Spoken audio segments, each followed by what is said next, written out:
inside Holmes Convocation Center. The starters for the High Country Grizzlies are being announced right now with Chase Blackburn. And I'm your play-by-play broadcaster, Mackie Gallagher. Joined to the right of me, my color analyst, Gray Salter.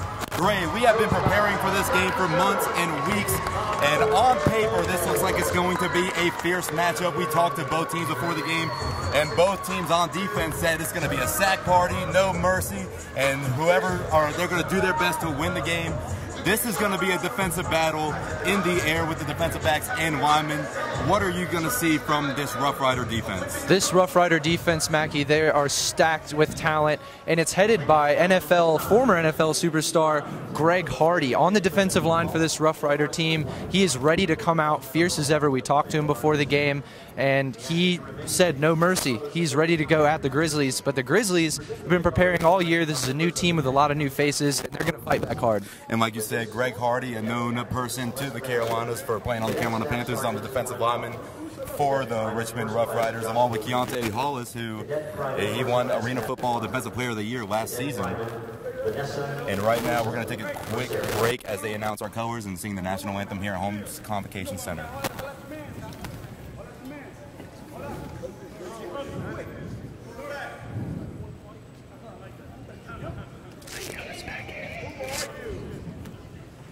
Performing the national anthem tonight, we are honored to have with us North Carolina State Senator and a representative of the 45th District, Deanna Bell.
Welcome back inside Holmes Convocation Center. Mackie Gallagher joined by Gray Salter, and the High Country Grizzlies are coming out of hibernation to take on the Richmond Rough Riders in the first game of the 2018 season. The Grizzlies were a member of the National Arena League last season, but they transitioned their way over to the American Arena League this season. The Rough Riders were originally going to join the NAL this season, but then they also came to the American Arena League. But last year, the Richmond Rough Riders won the the Arena Pro Football Division Championship, and they did not lose that many players. And right now, you have the owner, Greg, trying to hype up his team. And we saw at the beginning of the game, they were getting a little chirpy with each other. All competitiveness here inside Holmes. But I'm just really excited for this game. Two great QBs with Darren Daniel and Rakeem Cato. And this is going to be a great game for the fans here tonight. It absolutely is. And talking about before the game, a little bit of that chippiness we saw, Mackie. The guys are out on the field warming up a little bit, and a couple of them met at half field, and it started off, seeming like it was a little fun. Stuff started to escalate a little, and people had to step in. Nobody really was doing anything too harmful to each other or anything, but all out of competitive nature for the game. But interesting to see. We could see a chippy matchup today between the two of them. And right now they're doing the coin toss, but while they're doing that, we'll go over some of the arena football rules. Now, the arena football rule, there are 4 15-minute quarters with a 15-minute halftime. And then the clock stops for out-of-bound plays or incomplete passes only in the last minute of each half or when it deems necessary for penalties, injuries, or timeouts. Also, the field is a padded surface that is 85 feet wide and 50 yards long with 8-yard end zones, but in this case, at Holmes Convocation Center, the end zones are only 5 yards and the ball off the wall in the end zones are live. Also, punting is illegal, so on 4th down, teams may go for a first down, touchdown, or field goal. And the receiving team may field any kickoff or missed field goal that rebounds off the net, and the ball is only dead when you have a knee or elbow down when someone touches you. So right now, arena football is the center of the high country in the Boone community today. And right now they're doing the coin toss. Mackie, with some of those added rules that they have for arena football, it definitely makes the pace of the game a lot faster. And we talked with some of the guys on the Richmond Roughrider team beforehand, and they really think that plays into their favor. They want to play fast, they want to play physical, and they really feel like they can own this field. And I know from all week talking to the Grizzlies, they feel the exact same way. Both teams want to come out here, and they really want to knock the socks off of the other teams. They want to be the best. They want to show everybody that they're legit. Both teams obviously in the new league this year, and they want to make statements today. And we talked about quickness. There are a lot of players on each team that have had some NFL or CFL experience, and when I ask them what's the biggest transition or the biggest difference from their league to arena football, they say it is the quickness, with it only being a 50-yard long field. And that also plays into passing. When the field is only 50 yards, passing, you can't go much, and you only have 3 offensive linemen, 3 defensive linemen with linebackers blitzing, so they get to the quarterback quick, and if you want to be a quarterback in the Arena Football League, you have to have quick hands and a quick release. You also have to have quick feet. A lot of the quarterbacks in this league are very mobile because of that aspect of the game, and it's interesting to see the guys fly around. When you see them in warm-ups, it looks like it's going to be a lot of short passes, a lot of blocking for screen passes, trying to get short yardage quickly in this matchup. It looks like the Roughriders have deferred till the second half. And for the High Country Grizzlies, we have number 7, Edward Sauce Victorian, back to return it for the Grizzlies. The PA announcer is getting Holmes Convocation up on their feet. It's a great turnout here at Holmes in Boone. And the 2018 season is about to get underway. Kicker for the Roughriders, TC Stevens, getting ready to send it underway. It's a line drive kick. Sauce catches it in the end zone. He's going to take it out. He's going to reach the 20. He's going to get down at the 19. He got knocked back right when he got hit. And the Grizzlies are going to start their first offensive possession of the season at the 19-yard line. Edward Victorian there, one of 2 Victorian brothers coming to this team. His brother Josh is a cornerback on defense, but Edward on offense, a fast, small-sized receiver, great hands, looking to get in and out of the slot quick. Darren Daniels telling his offense to play. And DeMarcus Berry, or D. Berry as he likes to be called, is a fullback. He was a defensive lineman for the Grizzlies last year. Darren Daniels under center. Alex Coleman is going to go back. He's going to take the pitch, and he's going to get blasted at the 13-yard line. That's Devon Morgan there for the Roughriders, making that play quick off the edge. He got past the O-line in the matter of a second. He was right there meeting A.C. Coleman with the ball at the 13-yard line, so it's going to be 2nd and 12 right now.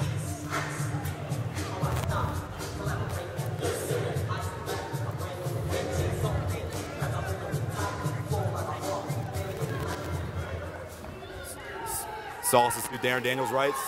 Sauce is going to go in motion. Also, A.J. Stevenson's at the wide receiver. Darren drops back, throws it to Coleman. He's going to get hit immediately by Ellis Langster, defensive back for the Roughriders. And it looks like they didn't gain anything, if any. Ellis Langster quick on the tackle there. He had 84 tackles at West Virginia in his career there. Had 2 interceptions on the Bills practice squad. Then signed with the Jets, went back to the Bills. Now a Richmond Roughrider.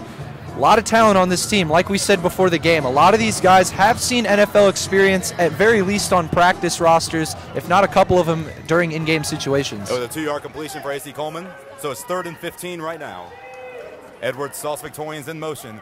And it looks like it's going to be a false start on Arena Football Player Defensive Player of the Year, Kiante Hollis.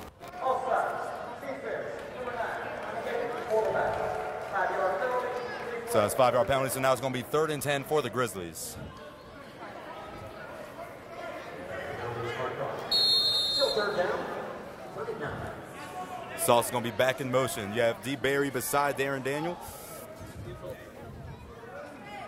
Here comes Sauce in motion. Daniels looking downfield, finds Sauce wide open in the middle for a first down. And it looks like it's going to be at the opposite 17-yard line. A great read there by the quarterback for the Grizzlies, Darren Daniels, noticing the pressure coming quick, seeing that the middle of the field was open, and quick to find Edward Victorian, as we've been calling him Sauce. That is what the team calls him, for a first down on that play. Coach Scott Meserve said the offense is going to take whatever the Roughriders defense gives them, and they gave him the middle of the field, and Sauce took advantage of it. AC, he's going to do a quick screen pass to Sauce. He's going to run upfield. Looks like he got to the line of scrimmage, maybe a yard ahead. The Roughriders were quick to the ball on that one, Mackey. He was taken down by a swarm of defenders. It's going to be a 1-yard run. Now the ball is going to be placed at the 16-yard line. High Country Grizzlies going left to right. Once again, I'm Mackie Gallagher alongside Grace Salter. And it's going to be 2nd and 9 for the High Country Grizzlies. Grizzlies 3-7 in their inaugural season last year. Going 2-4 at home, 1-3 away. One of those wins at home was a 94-6 win over Dayton Wolfpack. It was a monster win of the season. Coleman is in motion. Darren takes the snap. There's a big drop back. He's scrambling. He's looking downfield. He finds AC Coleman, and he's going to go out of bounds. Incomplete pass for Darren Daniel. AC Coleman is going to be the intended receiver, and there's a penalty marker on the field. We've already seen Mackey. Coach Meserve this week told us he wanted to get the ball into his playmakers' hands and let them make plays. Let them do the heavy lifting. Already we've seen them go to Sauce and AC, Alex Coleman, on the outside. Those are their two fastest players. It's clear they're trying to use speed to advance the football thus far. And now the legal formation on the Grizzlies. And I believe Alex Coleman crossed the line of scrimmage before the ball was snapped. Yeah, I saw that. Was like the Roughriders are going to decline the penalty. Number 56 for the Roughriders, Xavier Tyler checking in now. D. Barry's going to line up on the left side of Daniel. Sauce is going to go in motion. Here comes Daniel. He's going to drop back. Greg Hardy's getting to him. He finds A.J. Stevenson. Stevenson turns, goes middle of the field. Then he's going to get blasted by the person who just checked in, Xavier Tyler. It's not a first down. It looks like a gain of about 6 or 7. And it's a gain of 6, and it's going to be 4th down for the Grizzlies. And it looks like Coach Meserve is going to keep his team on the field. No field goal right now. Down here close to the end zone, Mackey, keep an eye on the new receiver for the Grizzlies, A.J. Stevenson. He's got great height at 6'4". I really believe they might look to him in some of these end zone situations down close to the goal line as maybe a toss-up kind of guy with good hands. Ball is on the 12-yard line right now. And Sauce is going to be the man in motion once again. AC Coleman to the left, A.J. Stevenson on the right, and it looks like it's going to be false start on the Grizzlies. Once again, the snap coming a little late there. It looked like Sauce was about to cross the line of scrimmage even before the ball was snapped by Darren Daniels. The team might need to get together and just make sure they're on the same page as far as motion and snap counts. Now the false start, number 51, Will Dancy for the Grizzlies. So number 24, Victor Levin. Now we have Victor Levin trade on for a field goal. To be from the 24-yard line. End zone is 5 yards, so it's going to be a 32-yard field goal. Leventrit for the Myrtle Beach Sharks last season was 48 of 52 on his attempts. And the field goal was blocked. And there, that one's blocked. And it's going to be recovered in the end zone. He's going to run. He's going to get tackled in the, and he makes it out to the first one-yard marker. It was about to be a safety. That was recovered by number 2, Devon Morgan, who made a big play earlier in the possession. He made it all the way to the back of the wall in the end zone, but somehow got it out to the 2-yard line, it looks like. The guy to watch coming on the field here for the Roughriders, Rakeem Cato, their starting quarterback, played 4 seasons at Marshall, was possibly their best starting quarterback they ever had at the Marshall program. Had 9,412 career passing yards and 109 touchdowns for the Thundering Herd. And here he is, number 12 for the Richmond Roughriders. Here comes the High Country Grizzlies defense. The Grizzlies only have 5 returning players, 4 of them on defense, Chase Blackburn, Ethan Farmer, and then also Brandon Sutton. And there's going to be a motion. Rakeem Cato's looking left. He's looking right in front of us. That Rashad Carter is going to be caught, and he's going to make it to the end zone on the first play for the Roughriders. It is a 48-yard touchdown pass to number 13, Rashad Carter. And Carter really just had the height advantage against Josh Victorian on that route. Went up and got it right over the top of him. By the time Victorian could recover from going up for the ball, he was already on the 5-yard line, didn't have a chance to stop him. The Roughriders get their first score of the game right there. That was a perfect pass placed into the hands of Carter by Kiante. Carter did not have to break stride at all. And right now we have TC Stevens attempting the extra points.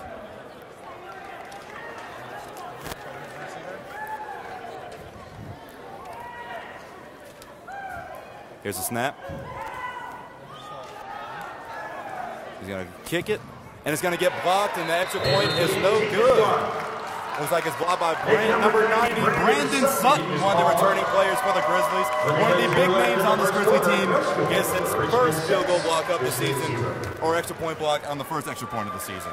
And Brandon Sutton, undoubtedly one of the leaders for this Grizzly defense, and obviously as a returner for the team, he's going to put a big role on his shoulders this year, trying to carry these guys into the new season. Kicker for the Roughriders, TC Stevens. He was a 2012 Pro Indoor Football League Special Teams Player of the Year. Then he won that award again in 2015. He was first team Pro Indoor Football League 3 times. Also played for the New Orleans Voodoo, Triangle Torch, and most recently the Washington Valor. So right now, score is 6-0. Roughriders lead the Grizzlies. And TC Stevens is going to get ready to kick the ball off once again. Number 12 for the Grizzlies, Geron Bryant has checked in to take this kickoff. You have a lot of people lined up on that front line for the Grizzlies, making sure there's no trickery or onside kicks. It's a pretty packed house here at Holmes Convocation Center for the first game of the 2018 season and their home opener. Here comes TC Stevens, another line drive kick. And it's going to bounce. It's actually not going to bounce off the wall. It's going to get stuck in the stands. So the referee just said kick was out of bounds, so the ball will be placed on the 20-yard line right in front of us. And Gray, what do the Grizzlies have to do different this possession to get in the end zone unlike they did last possession? I think this possession, they need to continue to find their playmakers. I really like the fact that Scott Meserve highlighted that early in the week. I think they definitely need to continue to take what they are given. Find the space in the defense, find the gaps, and Darren Davis has got to do a good job of getting it to his playmakers within that space. Obviously, keeping the pressure off the quarterbacks can be important as well with Greg Hardy and that stacked defensive line. Edward Sauce Victorian in motion. Darren Daniels going to drop back, and he's going to throw it to Alice Coleman. It looks like number 3, Ellis Lankster, was on the coverage, and he got a little hand on the face mask at the end of the play. Looks like Coleman's not too happy about that. So now that brings up 2nd and 10 for the Grizzlies. Darren Daniels going to give him the play. Darren Daniels standing at 6'4". You can see over pretty much both the D-line and offensive line. Mackey, his stature reminds me a little bit of Cam Newton. And he's also wearing number 1, too, so I agree with that. His arms are a little smaller, but Cam Newton, he definitely sees it in Darren Daniels. And that pass is going to get blocked again. Another block pass by Terrence Woodward. So it's going to be 3rd and 10. Right now, the Grizzlies are just having trouble getting their offense going. Bring up 3rd down, safety. So Stevenson's going to be in that wide receiver along with Sauce and A.C. Coleman. D. Barry, like I said, he is a fullback who was a D lineman last year. Lost a lot. He lost his size, but he gained his weight with muscle.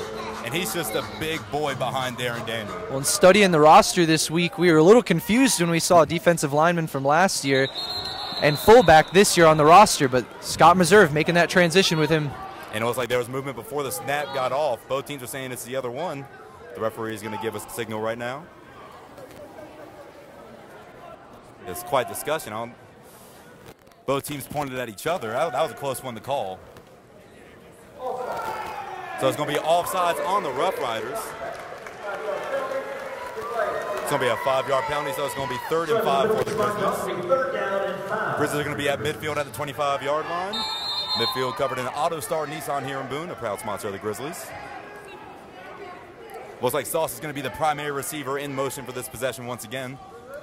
And here he comes. Darren Daniels going to take the snap. It's a big drop back, being chased down by Kiante Hollis. He's going to throw it away towards the Rough Rider bench. So it's going to be an incomplete pass. So it's going to be 4th and 5 for the Grizzlies. Sauce looks unhappy about one of the calls. I think he might have found some contact during one of his routes. Refs didn't seem to throw the flag there. Kiante Hollis got right by offensive lineman Robert Kearney.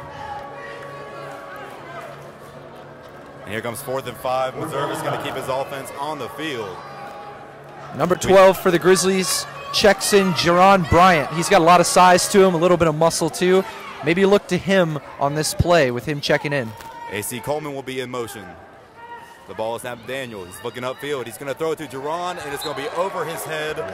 Number 2, Devon Morgan is in coverage. So that's going to be a turnover on downs for the Grizzlies. Grizzlies are just having trouble getting their offense started today. And Darren Daniel missed Sauce right over the middle on that last play.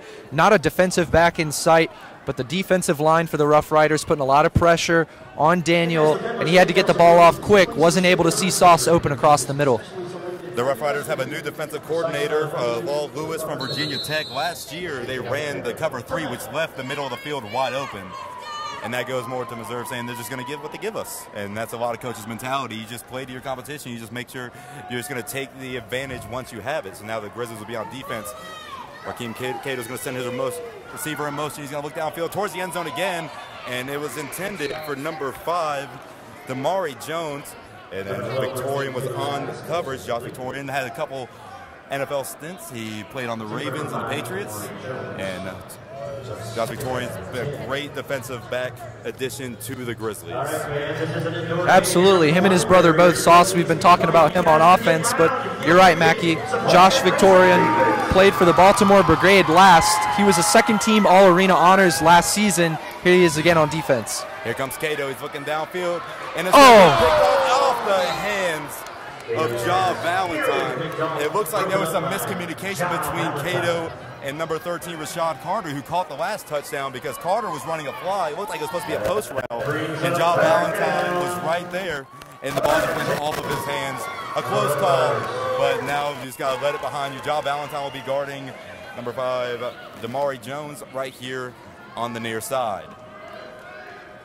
Rashad Carter's going to be in motion for the Roughriders. Here comes Cato, a quick pass, and it looked like it was a stop and curl to Daniel Lee, who was a former Grizzlies, but it looked like Daniel Lee kept on running and there was no one there, so Raheem Cato just throws it right into the board. So that's going to bring up 4th down for the first time today for the Roughriders. And a clear miscommunication there for the Roughriders as Daniel Lee tried to take off after his stutter step, kept going, and I believe the quarterback thought that he was going to stop there, threw the ball right into the side of the wall. It's 4th down for the Roughriders. The fans in Holmes Convocation Center are getting loud.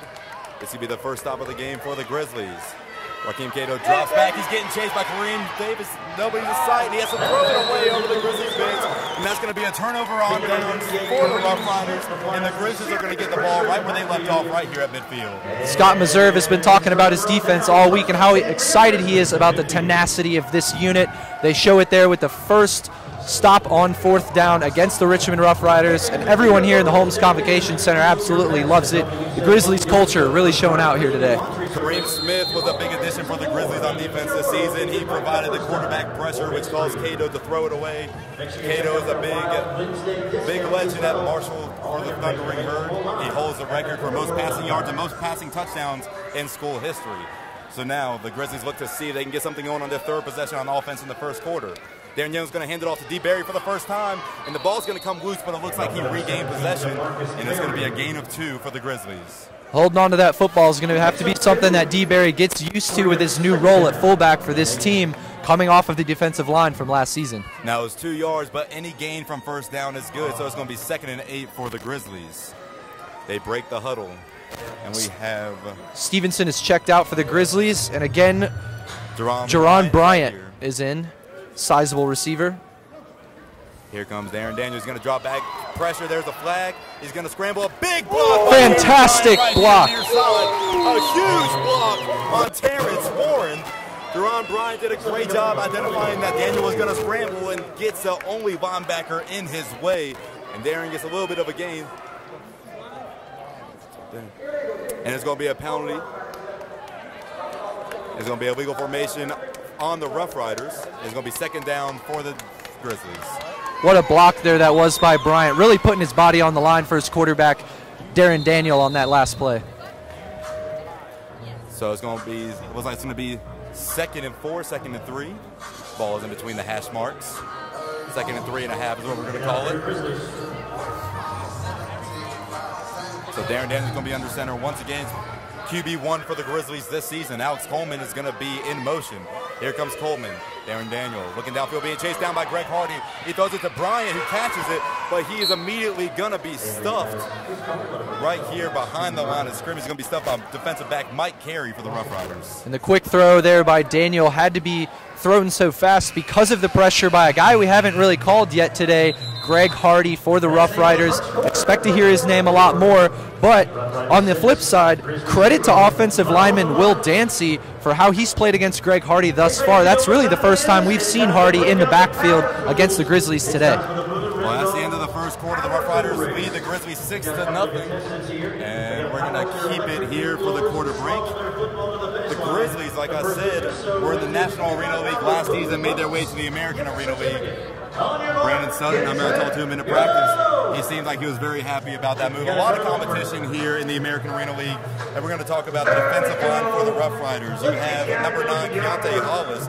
Like I said, former Defensive Player of the Year in arena football, and his speed and physical before the 2015 NFL draft is insane. He was 6'2", 305, ran a 4.7 40-yard dash, and he benched 225 pounds 37 times. In the interview, Hollis said that he studied Pro Bowler Gerald McCoy from the Bucs for inspiration. And in 16 collegiate games, he had 13 solo tackles, 24 assisted tackles, 5 tackles for loss, and half a sack. And then you add Greg Hardy onto that. So that's a defensive line that not many teams would want to meet except for the Grizzlies. Meserve said he's going to take his players over the Roughriders players any day of the week, and that's how every coach, I'm sure it's going to be the same thing on the other side. But one thing I like about Coach Meserve is his confidence in his players. He did a great job recruiting. He is big on unity and brotherhood among the Grizzlies. They take them out to team dinners. They have a nice little meet and greet together with the community. And Scott Meserve really turned the High Country Grizzlies into a brotherhood, and you can see that when you talk to them off the field. Well, and Mackie, when I asked them about if there might be a gap between them and the other teams because of how many new faces there were, Alex Coleman told me absolutely not. These guys are close. They spend time together off the field and on the field. These guys really like each other a lot. So it's going to be 3rd and 13. Here comes Darren Daniel. He drops back. He's going to be chased again by Hollis and Hardy. He's going to drop it to Sauce, and Sauce is going to catch it. It's not going to be a first down, but it looks like it's going to be a gain of 6 or 7. Darren Daniel did a great job of going through his reads there. Alex Coleman was clearly his #1 target on that last play. Alex Coleman was covered very heavily by Carey, and instead he found Sauce across the middle of the field where he has been open all day. Sauce is doing a great job getting open, and like you said, he is just getting open in the middle of the field. The Roughriders ran that cover 3 last year, let the middle of the field open again, or last year all the time, and they're doing that again early in this game. Second quarter, 14-21. Remaining 6-0, the Roughriders lead. Darren Daniel gets the ball, and he's going to give it off to Coleman, who's going to shimmy, break free, and he's going to still get tracked down. He's still on his feet, and he pitched it. No, he pitched it off. And it looks like he pitched it off to Edward Victorian for another 2 or 3 yards.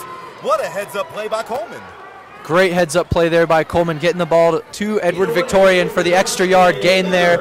Great catch, great stutter step. He really has a lot of quickness. The combination of him and Sauce on the outside, that's going to cause teams a lot of trouble because of how much lateral quickness that is. Coleman called the ball at the first down marker, did a little shimmy to get open, then he pitched the ball to Edward Victorian for another 2 or 3 yards. And here comes Daniel. He's going to sprint to the left side. Greg Hardy is with him. Here comes Hollis. He's going to throw it, and it's going to be for Geron Bryant, who one-hands it, and it's going to knock it down, and he goes over the wall, but he appears to be okay. That would have been a spectacular catch by Bryant if he could have snagged it out of the air like that. What an effort there by Bryant. Actually got his right hand on the ball as he was falling backwards over the wall, which, because his legs had contact with the wall, would have been a catch had he held on to it.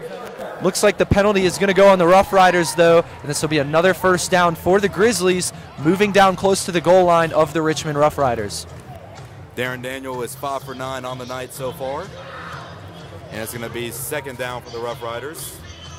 The ball is going to be placed at the 4-yard line.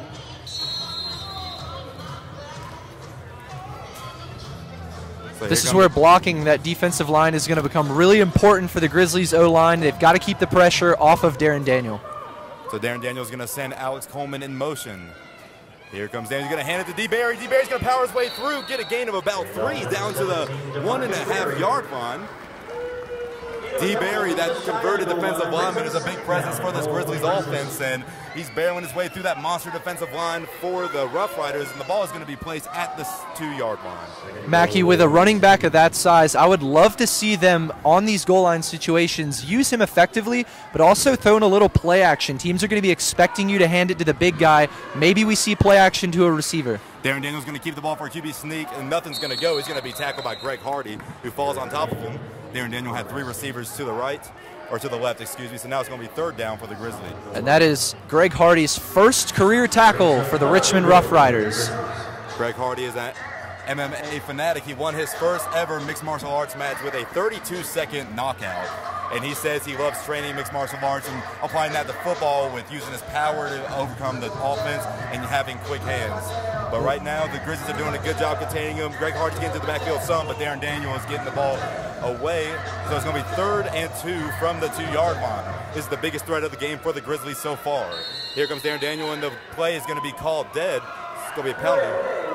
It's going to be a delay of game on the offense, although D. Barry did score, but it is a delay of game on the offense, so it's going to repeat 3rd down with a loss of yards.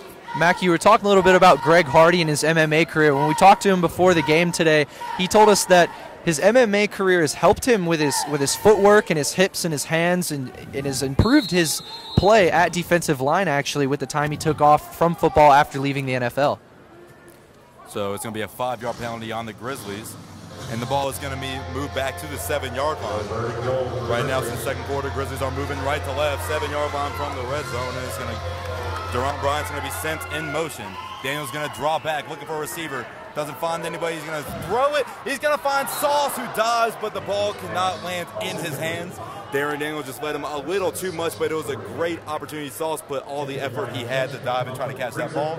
So it's going to be 4th and goal from the 7-yard line. It looks like they're going to keep the offense on the field.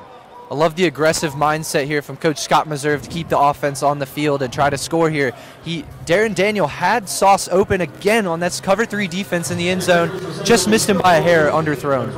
And it's a little delayed action, but they're going to send out kicker Victor Leventritt for the field goal. He's going to get the field goal from the 14-yard line. Victor Leventritt. Looks like Coach decided to take the points there at the end. And it's going to be another penalty. Another delay game on the Grizzlies. So it's going to be another 5-yard penalty for the Grizzlies. Those are 2 costly penalties, and now they're knocked out of the red zone. I believe they might be taking these penalties on purpose, Mackey, to get a better kick angle for the kicker here. And it looks to me like the holder is acknowledging that they were doing that on purpose, so trying to get him a better angle. The last kick the Grizzlies had was blocked. So now the kick from the 19-yard line is right through the upright. Or excuse me, from our angle, like it went right over the net, called no good. So now it's going to be 6-0 still. Roughriders lead. From our angle and to the fans behind us, it looked like that ball went right over the net. Fans started cheering, and I guess we're just at a bad angle here on the right sideline. But now the Roughriders are going to take over the ball on offense. It's going to be 1st and 10 from the 10-yard line. Roughriders will be moving left to right this possession. Rakeem Cato will be leading the offense once again. And Coach Meserve really prides himself on the defensive line and the defensive backs.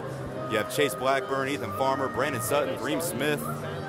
All big boys for the Grizzlies. Chase Blackburn tore his bicep earlier in his career. And you can see that he's wearing tape around it. Blackburn told me that it took him 6 months of recovery to even be able to use his arm again the way that it was supposed to. Amazing to see him back out here on the field competing after an injury like that. That just tells you a lot about what kind of mindset Blackburn has. So it's like they're taking a little bit of a media timeout. Once again, a great turnout here at Holmes Convocation Center. The Grizzlies are doing a great job engaging their community, getting their name out there, and the community is doing a great job engaging them back. A great show out here at Holmes today, especially for a new league, a new season for this Grizzly franchise, one that Coach Scott Meserve and the ownership have already stated they want to put a new face to this organization. They want people to be excited about them. They want to be active in the community, and they've done a great job so far. So Rakeem Cato is going to draw back. He's going to look upfield, and he's going to start to scramble, and he's going to break free to the 25, and he's going to go out of bounds at the 24.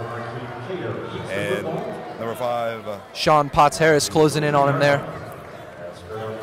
A lot of pressure was applied to Rakeem Cato, but he found that hole in the middle and got it for a 14-yard gain. The ball is going to be on the 24-yard line. He went out of bounds voluntarily right before he reached midfield. Impressive speed there by Rakeem Cato. He got from the 5-yard line all the way to almost to the 25 in a blink of an eye. So now it's going to be 1st and 10 from the 24-yard line, moving left to right. Rakeem Cato, he's going to pitch it off to Barnes. Barnes is going to go. He breaks free. Kareem Smith is there to meet him, brought down also by Sean Potts Harris, or Geron Holliman, excuse me. So tackles by Kareem Smith and Geron Holliman. Daniel Barnes looked to be down right here at the 23, but he bounced off his blocker, got free to midfield. He got an extra 3 yards to make it to the 18. 2nd down and about 2 here for the Roughriders. Their passing game really has been on, aside from a couple miscues, a close near interception earlier, but otherwise they're really finding guys, they're really finding the holes in this Grizzly defense thus far. Daniel Lee's going to be in motion. Smith is going to throw it out to Rashad Carter. He's going to get the 1st down. He's still not going down, and he's going to be out of bounds. And it looks like we may have a player down for the Roughriders, slow to get up.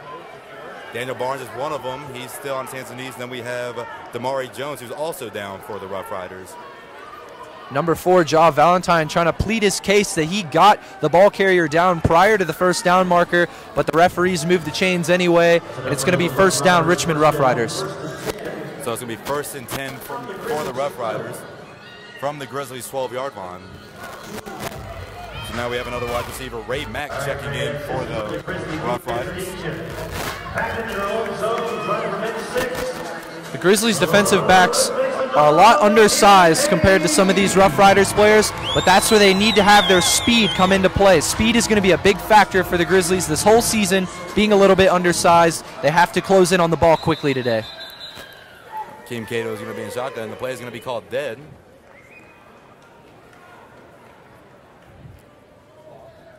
And I'll understand. Looks like the referee is going to signal ready for play. So now after the play is called dead, here comes Rakeem Cato in shotgun. Daniel Lee's going to be in motion. He's going to look at Daniel Lee, and it's going to be overthrown.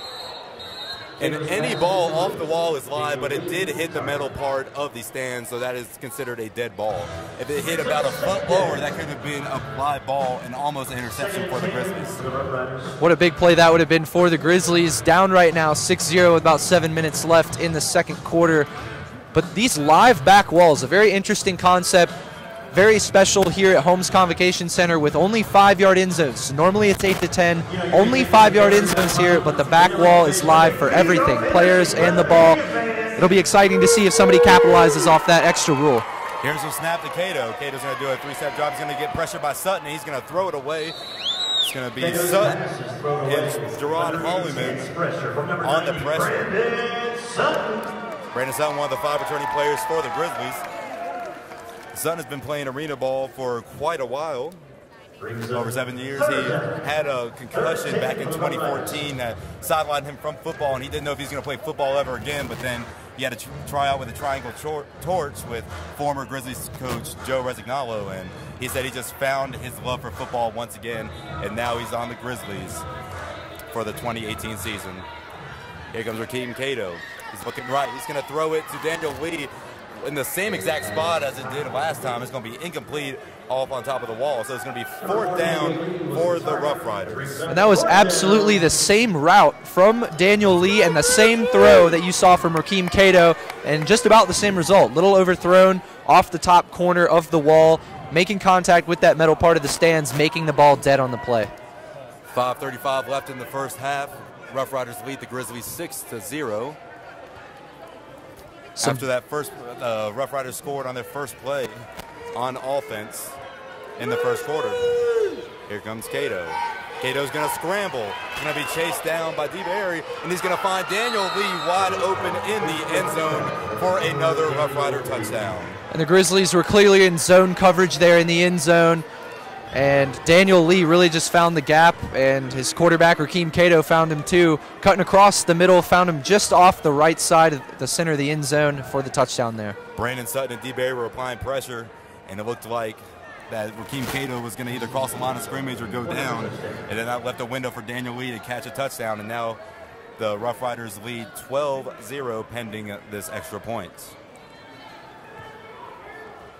Ball is snapped. Here comes TC Stevenson. He's going to kick it. It's going to go right through the middle. It's going to be good. So 4:36 remaining in the second quarter. And the Rough Riders lead 13, Grizzlies 0. Brandon Sutton a little slow to get up there off that extra point for the Rough Riders, but he's walking off to the sideline now. It looks to be okay. Brandon Sutton has 7 years in arena football prior to this. This is going to be his second season with the Grizzlies as a team captain. He played for the Richmond Raiders, which was the team before the Richmond Rough Riders, Lehigh Valley Steelhawks, and the Pittsburgh Power. Listed at 6'4", 335. Last season, he led the Grizzlies in tackles and sacks, had 24.5 tackles, 9 sacks. 11 of those 24.5 tackles were for a loss, 4 QB hurries, and he was second team all-defense in the NAL. And he is a native from Kinston, North Carolina. Brandon Sutton is going to be a powerful force for this Grizzlies defense this season. No doubt the leader on the defensive line for the Grizzlies, Brandon Sutton. So got a lot of power. I mean, 335 pounds at 6'4". That's quite the stature for a guy in arena football playing on the defensive line. And he can really fly around, too. He makes a lot of tackles. You saw out of those 24.5, like you said, Mackie, 11 tackles for loss. He can get into the backfield in a second. Quarterbacks never see it coming. Grizzlies are about to get another chance at offense. They've had some looks, but penalties last possession knocked them out of the red zone, and it was a missed field goal from the 24-yard line of the Grizzlies. So TC Stevens is going to line up for the kickoff. His last 2 kickoffs have been line drives. You have someone telling him where to kick them. And it's going to be a higher kick, and it's going to hit the top of the net. And it's going to hit the overhead structure, and that's the one time to where a ball will hit a structure and it will be called dead that's in the field of play. So it can knock off the net behind the end zone, it can hit the boards, but if it hits the stands or the overhead structure, it is classified as a dead ball. We are yet to see a guy play the ball live off of one of the walls. An exciting addition to the rules, though, here for arena football. You're going to get a lot of looks at someone playing the ball off the wall, especially in the end zone.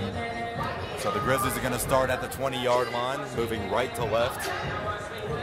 You have Will Dancy lining up as a tight end. Greg Hardy actually not on the field right now for the Rough Riders. Darren Daniels going to take a big drop back. He's going to throw it to Sauce. He's going to catch it, and he's going to be drilled by Ellis Langster. So that's going to be a pass for an 8-yard gain. Sauce Victorian finding the middle of the field open once again. And now the Grizzlies get their biggest gain on first down of the game. 2nd and 2 for the Grizzlies. 8-yard gain by Darren Daniel to Edward Sauce Victorian. Mackie Scott Meserve talked about taking what is given to them, and all day Sauce has found the space in the middle of the field. I say continue to find that space until they close the gap. It is still there. It has been open the whole game. Geron Bryant's in motion. Darren Daniel's going to throw it to Coleman. He's going to catch it past the first down marker, and he's going to be out of bounds, but it's going to be a first down for the Grizzlies, so the chains will move in just 2 downs on this possession. First down. So now the Grizzlies are getting a little momentum on offense, and now they're at the Rough Riders' 19-yard line.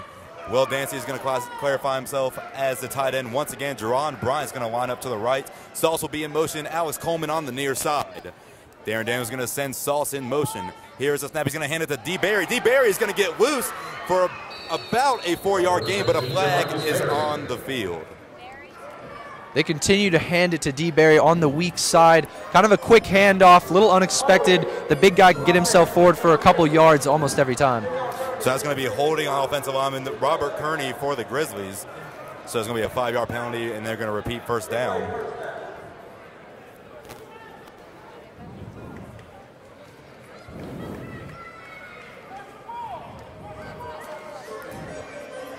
Greg Hardy still not in for the Richmond Rough Riders. Mackie, what do you think? You think there's a strategy behind that? I think they're just going to give him a rest, and we talked to the owner and the coach before the game.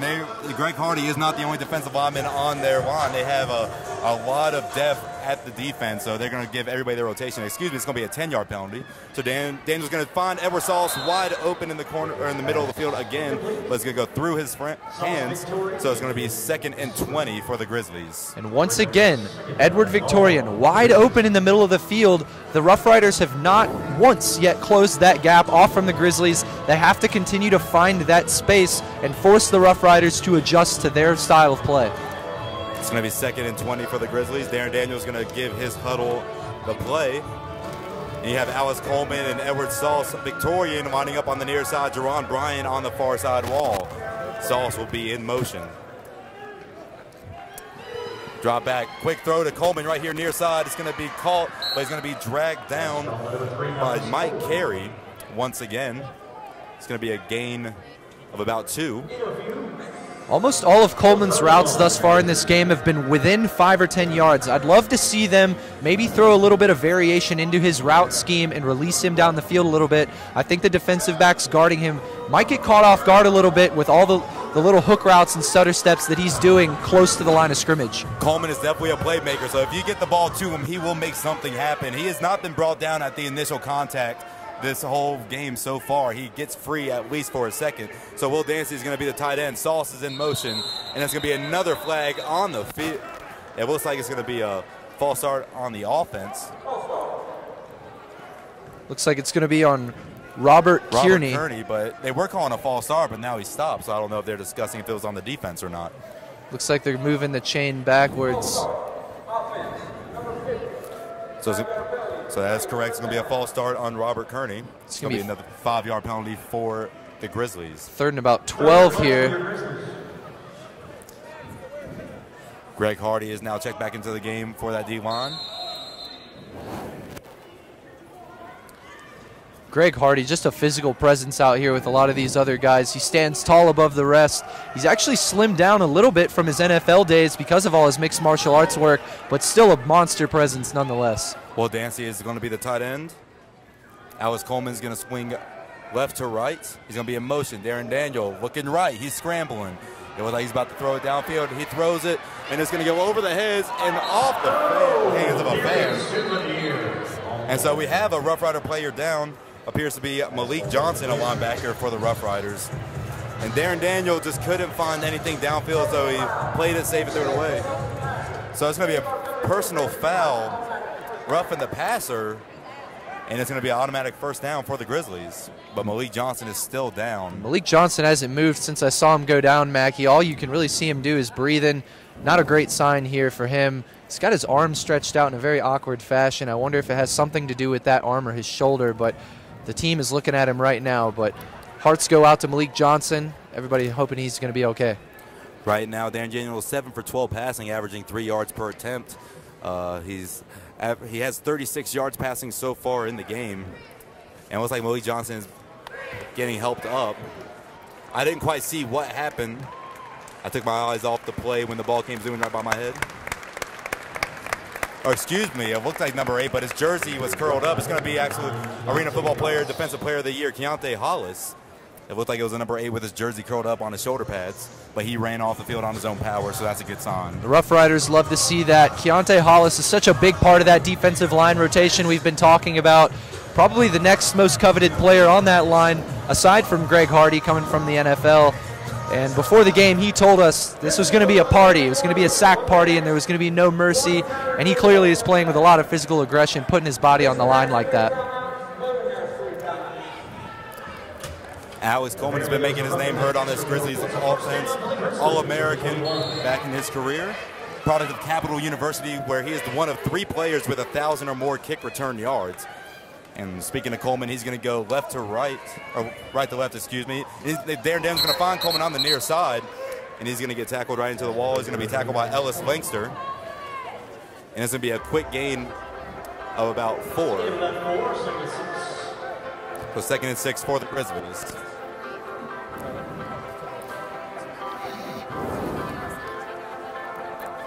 The wide receiving core will stay with Alice Coleman, Edward Sauce Victorian, and Geron Bryant. Dancy at tight end, Barry at fullback, lining up beside Daniel. And then you have the center, number 79, Lawrence Keys. Geron Bryant's in motion. Darren Daniels step back. He's going to throw the end zone for Geron Bryant, and he's going to catch it. And that is a Grizzlies touchdown. And he is celebrating with 4 backflips, and that went right into the hands of Geron Bryant and off his hands. And then he regained possession for the Grizzlies' first offensive touchdown of the year. And what a fantastic catch that was by Geron Bryant. He started off with the ball in both hands, bobbled it a little bit with some good defensive pressure by the Roughriders, was able to secure it with one hand as he fell to the ground. And like you said, Mackie, with a couple backhand springs there to celebrate. What a play for the first Grizzlies offensive touchdown of the new season. Geron Bryant showing off his hands and his dance moves. Victor Leventritt's going to go for the extra point. And that one is no question. That's right down the middle. So now the score is 13-7 with 42 seconds left in the first half. Darren Daniel has 57 yards passing through the air and 1 touchdown this game. That was a great offensive possession. That roughing the passer call got him another first down, and that ball was placed perfectly. Geron Bryant was right in the middle of 2 Roughrider defensive backs, and Darren Daniel found him for the first touchdown of the season. And I really think that this zone defense that the Roughriders have been playing with their defensive backs, it's opening up a lot of holes for some very talented receivers on the Grizzly team. Obviously, Alex Coleman, one of them, Geron Bryant with the touchdown just now, and Edward Victorian. Those are 3 guys who really know how to score with the football in their hands, and they're finding the gaps in the zone that the Roughriders are showing the Grizzlies on defense right now. It's homeschool day here at the Grizzlies game. The Grizzlies are celebrating the homeschool kids of the high country community. Like I said, the Grizzlies have done a great job reaching out to the community. They have meet and greets at restaurants. They read to elementary school kids. Just all around good things from the Grizzlies in the high country. Something that Coach Meserve and the ownership of this team wanted to emphasize more, that they want the community at these games, but they also want to be a part of the community outside of Holmes Convocation Center. Like you said, Mackie, they've done a great job of doing that. Victor Leventritt with the first kickoff of the season for the Grizzlies is going to be off the overhead net. So it's going to be called a dead ball. But before the kick got off, there was a delay of game. He kicked the ball before the referees said that he was able to, so kicked the ball before the whistle of play. So they're going to be able to re-kick it. Officially listed as a delay of game. That's the 3rd delay of game penalty for the Grizzlies today. Something they definitely want to emphasize, cutting back on, giving up those free yards. 42 seconds left in the first half. Roughriders lead 13-7 over the High Country Grizzlies. This is the Grizzlies' 2nd season in the High Country. They play out of Holmes Convocation Center on River Street in Boone. And right now the ref is going to hand Victor Leventritt the ball. A great touchdown pass by Darren Daniel to Geron Bryant for their first score of the 2018 season. And now the players are getting hyped up to the music. Victor Leventritt is going to pace his steps and get ready to send it downfield. The Grizzlies fans are making a lot of noise. Here's the kick. It's going to be off the overhead structure once again, so the ball is going to be placed at the 20-yard line for the Roughriders.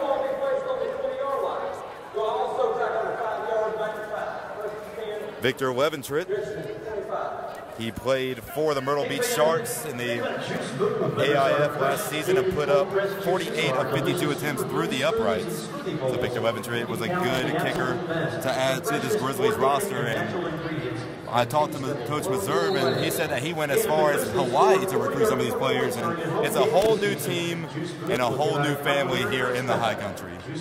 It absolutely is. Only 5 returning players from last season for the High Country Grizzlies. A lot of new faces on the roster, but talking with some of the ownership with these teams, that's the case a lot of times in arena football. Almost all, if not all, these guys on the field right now under 1-year contracts. That's really just how the league operates. And every year you see new faces go new places because of the short contracts that these guys are getting. All right, so High Country is going to take the first time out of the half, and we'll take the timeout with them. 42 seconds left.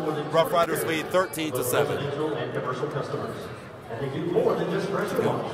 They work with brick, concrete, and stone faces, as well as deck repair, staining, and painting. You know how much you hate pressure washing yourself. So let the pros at Appalachian Pressure Washing and Staining do it for you.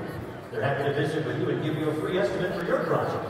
Give Appalachian Pressure Washing and Staining a call this week to get a jump on your spring cleaning.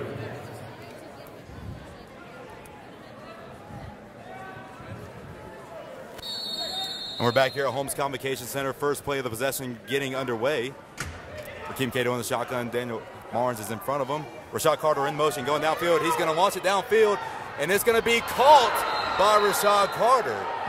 He hit it with one hand, And then Victorian went right under it, and he's going to catch with two hands. There's going to be another touchdown on the first play of the possession for the Roughriders. That was a fantastic throw there by Raheem Cato, right over the head of Ja Valentine, and just far enough in front of Rashad Carter where he could reach out with that one hand where no one else could get it, pull in the ball, and he got the touchdown on the play. Josh Victorian had great coverage on Carter. That's just Carter's height coming into play over Victorian. Can't ask for much better coverage than that. He was all over Carter. So now TC Stevens is out attempting the extra point. Now the score is 19-7, 34 seconds left. Back-to-back touchdowns on one-handed grabs. We're seeing some great receiving play in this game so far. And that's going to go through the uprights. Another extra point made for TC Stevens. 34 seconds remaining. Roughriders 20, Grizzlies 7. Grizzlies are going to try to come out onto the field and try to get another quick score going into the halftime with more momentum. The Grizzlies will be kicking off to start off the second half after halftime. Starting under 7 points. And if you're really hungry, make sure you stop middle. Coach Meserve was the associate head coach and defensive coordinator for the Grizzlies last year. He also coached with the Triangle Torch and Cape Fear Heroes. He's also been the head coach and defensive coordinator at a high school level and has substantial experience at the collegiate level. He has over 25 years total experience of coaching and just completely transformed this Grizzlies team. And after the first season, going 3-7, bringing all this new skill in, it looks like they're looking to improve their record, and they have the skill level to do it. Right now, they're only down 13 points, 34 seconds left in the first half.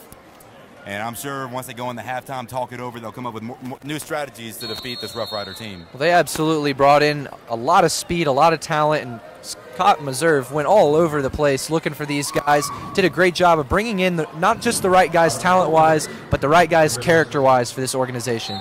So TC Stevens' kickoff is going to go off the overhead net, and the ball is going to be placed at the 20 once again. So the Rough Riders are going to go on defense. Grizzlies is going to go on offense with 34 seconds remaining. And the kick off the top of the stadium here at Holmes Convocation Center, possibly a strategic thing by the Rough Riders, considering the man back for the Grizzlies most of the time this game has been Alex Coleman. He was 5th last year in returning yards in the NAL and 7th in kickoff return average per kickoff return, so he's clearly a deadly threat when bringing the ball back up. They might just want to allow the Grizzlies to start their offensive possession without putting the ball right into the hands of one of their best playmakers. Darren Daniel, QB for the High Country Grizzlies, his 5th year in the Arena League. He won a championship in 2015 and 2016 with the Columbus Lions, and he's hoping to bring a championship to the High Country for the Grizzlies. Alex Coleman will be moving left to right in motion. Here comes Daniel. A 5-step drop back. He's going to get pressured quickly by Kiante Hollis, and the ball's going to come loose, but the play is going to be ruled dead. Kiante Hollis with a sack. He blew right by the offensive line. He got to Darren Daniel right at his 5th step. And Darren Daniel had no choice but to go down with him. Darren Daniel was very close to losing that ball on a strip sack before he went down, but the refs did call him down before the ball was loose, but a pretty close one. I think some of the Rough Riders are a little frustrated. They think it could have gone the other way. The clock is still running, but the clock should stop in the last minute of the first half. But it looks like they're just going to let the clock run out. So that's going to be the end of the first half. The Richmond Rough Riders lead 20 to the Grizzlies 7. What are you seeing from the Grizzlies offense this first half that needs to change in the second half? Well, I think that nothing really necessarily needs to change. I think they need to continue to find the gaps within the zone that I continue to talk about. The Rough Riders are playing a cover 3, just like you said they were last year, and it's showing obvious holes, and Sauce and Alex Coleman and Geron Bryant, a lot of these guys are finding those gaps. It's just a matter of getting them the ball there and making those plays. I wouldn't change up much other than that. They've done a great job of keeping Greg Hardy really off of the quarterback as much as they can, along with the rest of that stacked defensive line for the Rough Riders. I think the thing the Grizzlies need to hone in on during this halftime is the secondary on their defense. They have to make sure they're locking up the receivers on some of these deep routes. Both times that they've been scored on quick possessions have been on these deep routes where the corners just get a little lost with the receivers, and the receivers are making great catches in return. They just have to make sure they're locked in on the back end of their defensive scheme. John Valentine has been doing great on defense for the Grizzlies. He's former player for the Sioux City Bandits in the Indoor Football League in 2010, Saginaw Sting in the Ultimate Football League in 2011, and multiple others including Cape Fear and Myrtle Beach. But I agree with you, the defensive backs I'm sure are going to improve their play in the second half. First game of the season for both of these teams, and the Roughriders won their league championship in the Arena Pro Football League last year, but the Grizzlies are looking to stop them in the second half. They're only down 13. And right now, Darren Daniels is going to be looking to find his receivers in the end zone. Geron Bryant, great catch earlier. Edward Sauce Victorian is doing a great job getting open in the middle. And then Alex Coleman is making plays getting open. I believe if Alex Coleman gets into the open field, he could be a very dangerous receiver to the Roughriders. Absolutely, and one name that we haven't gotten a call much yet is DeMarcus Berry at running back, converted from defensive line last year. I think a reason you're seeing that is because of the strength up front for the Roughriders. It's tough to get a push for him to get those running lanes, but a couple times they've handed it to him pretty quickly off that weak side, and he's picked up a couple, 4 or 5 yards in chunks at a time. So I think they should continue to, as the Roughriders adjust and drop those corners and keep dropping back because of the pass plays, make sure you're giving D. Berry the ball every once in a while to kind of level things out and just make the Roughriders check that defense and keep them pulled in a little bit every once in a while. Score at halftime, 20-7. Grizzlies down 13 points. There's only 12.5 minutes left in halftime. You'll have Grizzly football coming up after the break. Good.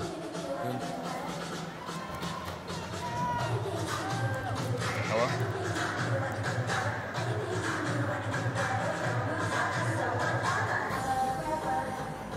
I'm sorry, say that again?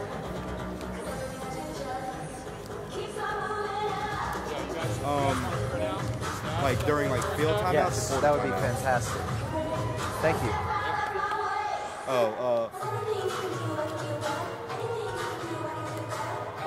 Yeah, I want to get a break. I'm trying my best to fill time with stats. They're just not loading like fast enough.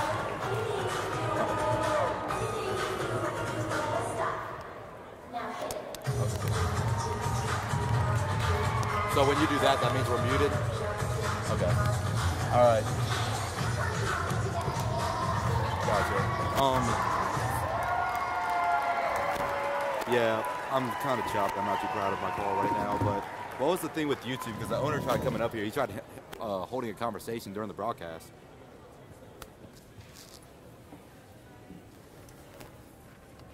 Gotcha. All right, sounds good. All right, so. Gotcha. All right, you want to come back? You want to plan to come back with like 2 minutes? Yeah. All right, sounds good. All right, bye. They're going to print us out a stat sheet from the first half.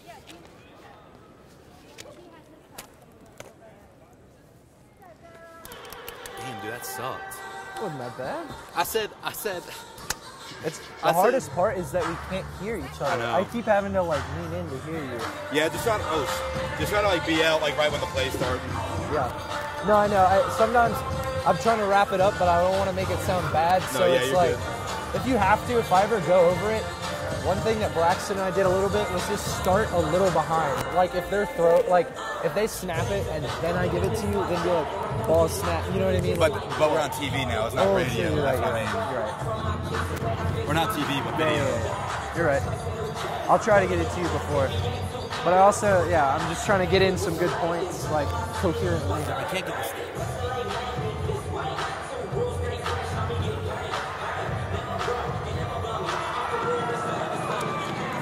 Hey, so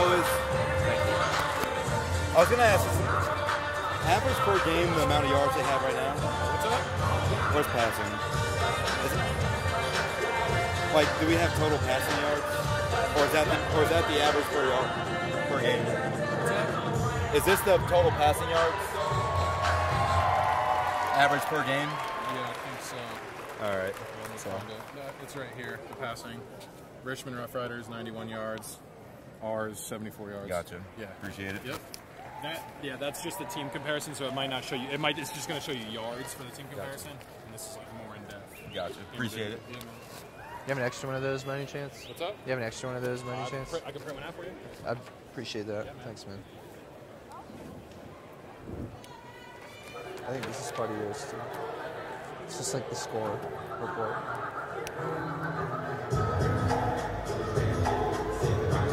having trouble coming up with the yards, man. I'm not like just like quickly, you mean? Yeah, I'm so bad at math. I said something. I was like, he's at the 20 for 4-yard gains. He's gonna be at the 32. I said something. Well, there's not even a 32. Well, you know what I mean. Yeah. It was something great. That's the one thing that's hard to like. It's like they passed the 25, but it's not the 26. It's the 24. You gotta get used to like that. Yeah, I'm definitely a little choppy, but. No, you're good. Dude, play-by-play also is a lot harder than color. No, yeah, you're right.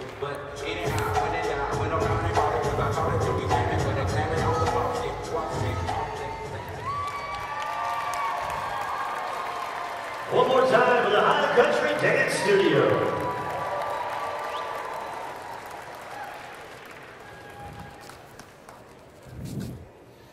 Damn. So that was a 17-yard pass. Hey, try not to focus on Greg Hardy too much. Like, focus on him when he makes a play. Yeah. But try to focus on our players more. No, I know. I just feel like that's a storyline. No, yeah, you're right. Yeah, like every time someone makes a play, I'm trying my best to like find them and say something about it. Yeah.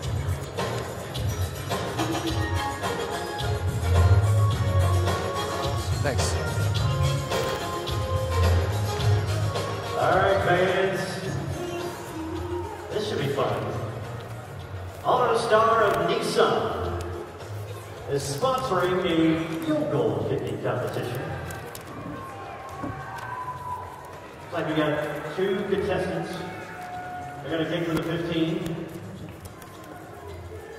They're playing for a 32-ounce Yeti Cup, a gift certificate for an oil change, tire rotation, and tire alignment from Auto Star Nissan, and a hat. And they get a pro contract if they make it. He's wearing boots. Just a bit low. Well, they only get 1 shot. This is a harsh contest. More conventional flat tops. Going toe! That's a little bit better effort.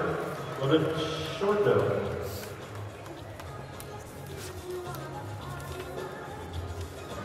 Okay, they're done. Hey, thanks to Auto Star Nissan for their sponsorship of the High Country Grizzlies. Let's give our contestants a big hand. All right, so when we come back in 2 minutes, we can do a like stat breakdown. Okay.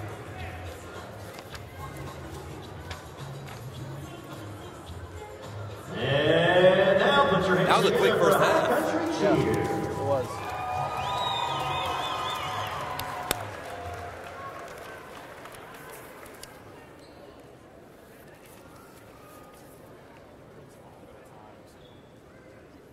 Grizzlies have 7 penalties. I know. Look at the passing stats. He's 4 for 11, but he's averaging 22.8 yards per pass. It's been all about the 2 big plays, really.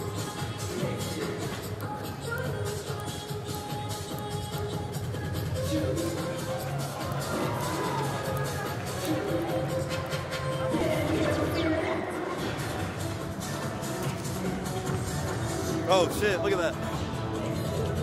That's how. What is that? That's from the guy's pictures from when we talked to him. That's dope. That's good. You should go to the article, man. There might be some more. Oh, I'll go to it after the game. Oh, there's definitely more. All right, Max, get in the zone, man. You're fine, brother. You're doing Bro, fine. I'm messing up so much. It's gonna take a little getting used to. I know this first game. I'm just not ready for them to talk about it because they're gonna be like, "What happened this round?" Like, that's like my first game next week.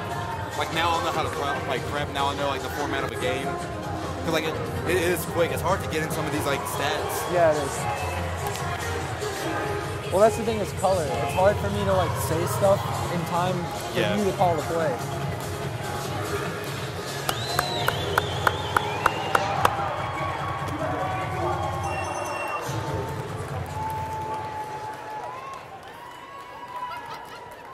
Sorry.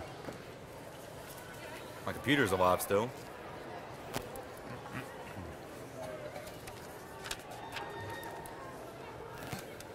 Two touchdowns are from their first play of the possession. I know, and they were We're both so thankful to have our local touchdowns. sponsors. In all honesty, we really couldn't do it without the support of the we got the local, box regional, and score. national Let's see, businesses one who of give them so was, generously to the High Country Grizzlies.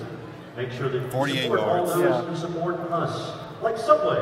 25 yards and 40 From yards. freshly baked bread to salads made to order right in front of your eyes. Subway's a great place for lunch or dinner for the entire family. Try the new steak mushroom melt. We still have the batteries of it? 100% Canadian beef, sliced mushrooms, and melted mozzarella. And then add all of your favorite fresh toppings. With 5 locations in the Boone and Flowing Rock area, there is sure to be one close by. In fact, there's one right across the street. Subway, eat fresh. The Mountain Times is an award-winning weekly publication that serves Watauga, Ashe, and Avery counties, as well as the surrounding Come back communities in of about a the minute and a Western half. North Carolina High What do Country. you want to start with? Founded in I'll 1978, do some quick it stats. serves I'll do the as a scoring. special niche in the region, covering community news and entertainment. We talk about When you do the box score, let me talk about how like 2 of the touchdowns were big plays. Yeah. From the High Country. Makoto's Japanese Do you want me to say the yards? Like that was a 48-yard touchdown pass Yeah, that you that's described? what I'm going to mention. Okay. So you're going to mention? Because I'm going to mention the fact that like the Grizzlies can be right back in this game if they just like keep the cap on the big plays. Like it's kind of like what happened, what do they do here? Like It's a like how do they take this and like To be a professional athlete at any level, you need good nutrition. All right, we got The 45 Grizzlies players seconds. love chili cheese fries as much as everybody else. But they know if they're going to prepare for a season-long grind, they need to eat right and fuel their body with the best. How about you? Even though you aren't a professional athlete, don't you want to look and feel your best? Find the weight you're comfortable with and unlock energy and performance long dormant. Check out PlayLifeBetter.com and join our team to be a better you. That's PlayLifeBetter.com. hey, don't sweat the second half, brother. We got it. All right, let's go. Love your body. If the, are we still going on too? Whether it's our fresh daily cold pressed juices or our delicious superfood smoothies and smoothie bowls, you can count on the absolute best, the freshest organic and natural ingredients, and a taste that's going to blow you away. Also, the Grizzlies. Welcome back inside Holmes Convocation Center. The score at halftime, Roughriders 20, Grizzlies 7. And the Roughriders are scoring through the air. Rakeem Cato, 3 touchdown passes, 2 of them to Rashad Carter, 2 of them on the first play of the possession. And some of those plays, Mackie, it's the only reason the Grizzlies are out of this game. One of those touchdowns was a 48-yard touchdown. The other one was a 25-yard touchdown. The Grizzlies secondary, if they can just keep a cap on some of those big plays and not allow them to get that big touchdown over the top, they're in this game right now. And that's all it takes. Rakeem Cato's only 4 for 11 on his pass attempts right now, but he's averaging 22.8 yards per completion. That's been the story of the game offensively for them and really defensively for the Grizzlies. They have to find a way to continue to keep his accuracy low, but just not give up that big play over the top. And right now, Rakeem Cato is throwing with a young fan, a nice thing to see. But yeah, you said a lot of those big plays are what the Grizzlies need to stop. But a silver lining to all this is how quickly they scored their 2 big touchdowns, is how quickly they can get back in this game. That's how arena football is. It's so quick. Anything can happen in the snap of fingers, one play. And I'm sure that's what Coach Scott Meserve was saying. They are by no means anywhere close to out of this game. You got 40 seconds until the third quarter starts. Darren Daniel had a great 17-yard touchdown pass to Geron Bryant to get them on the board, but right now that is not enough to keep up with the Roughriders. Defensively, the defensive backs for the Grizzlies are doing great.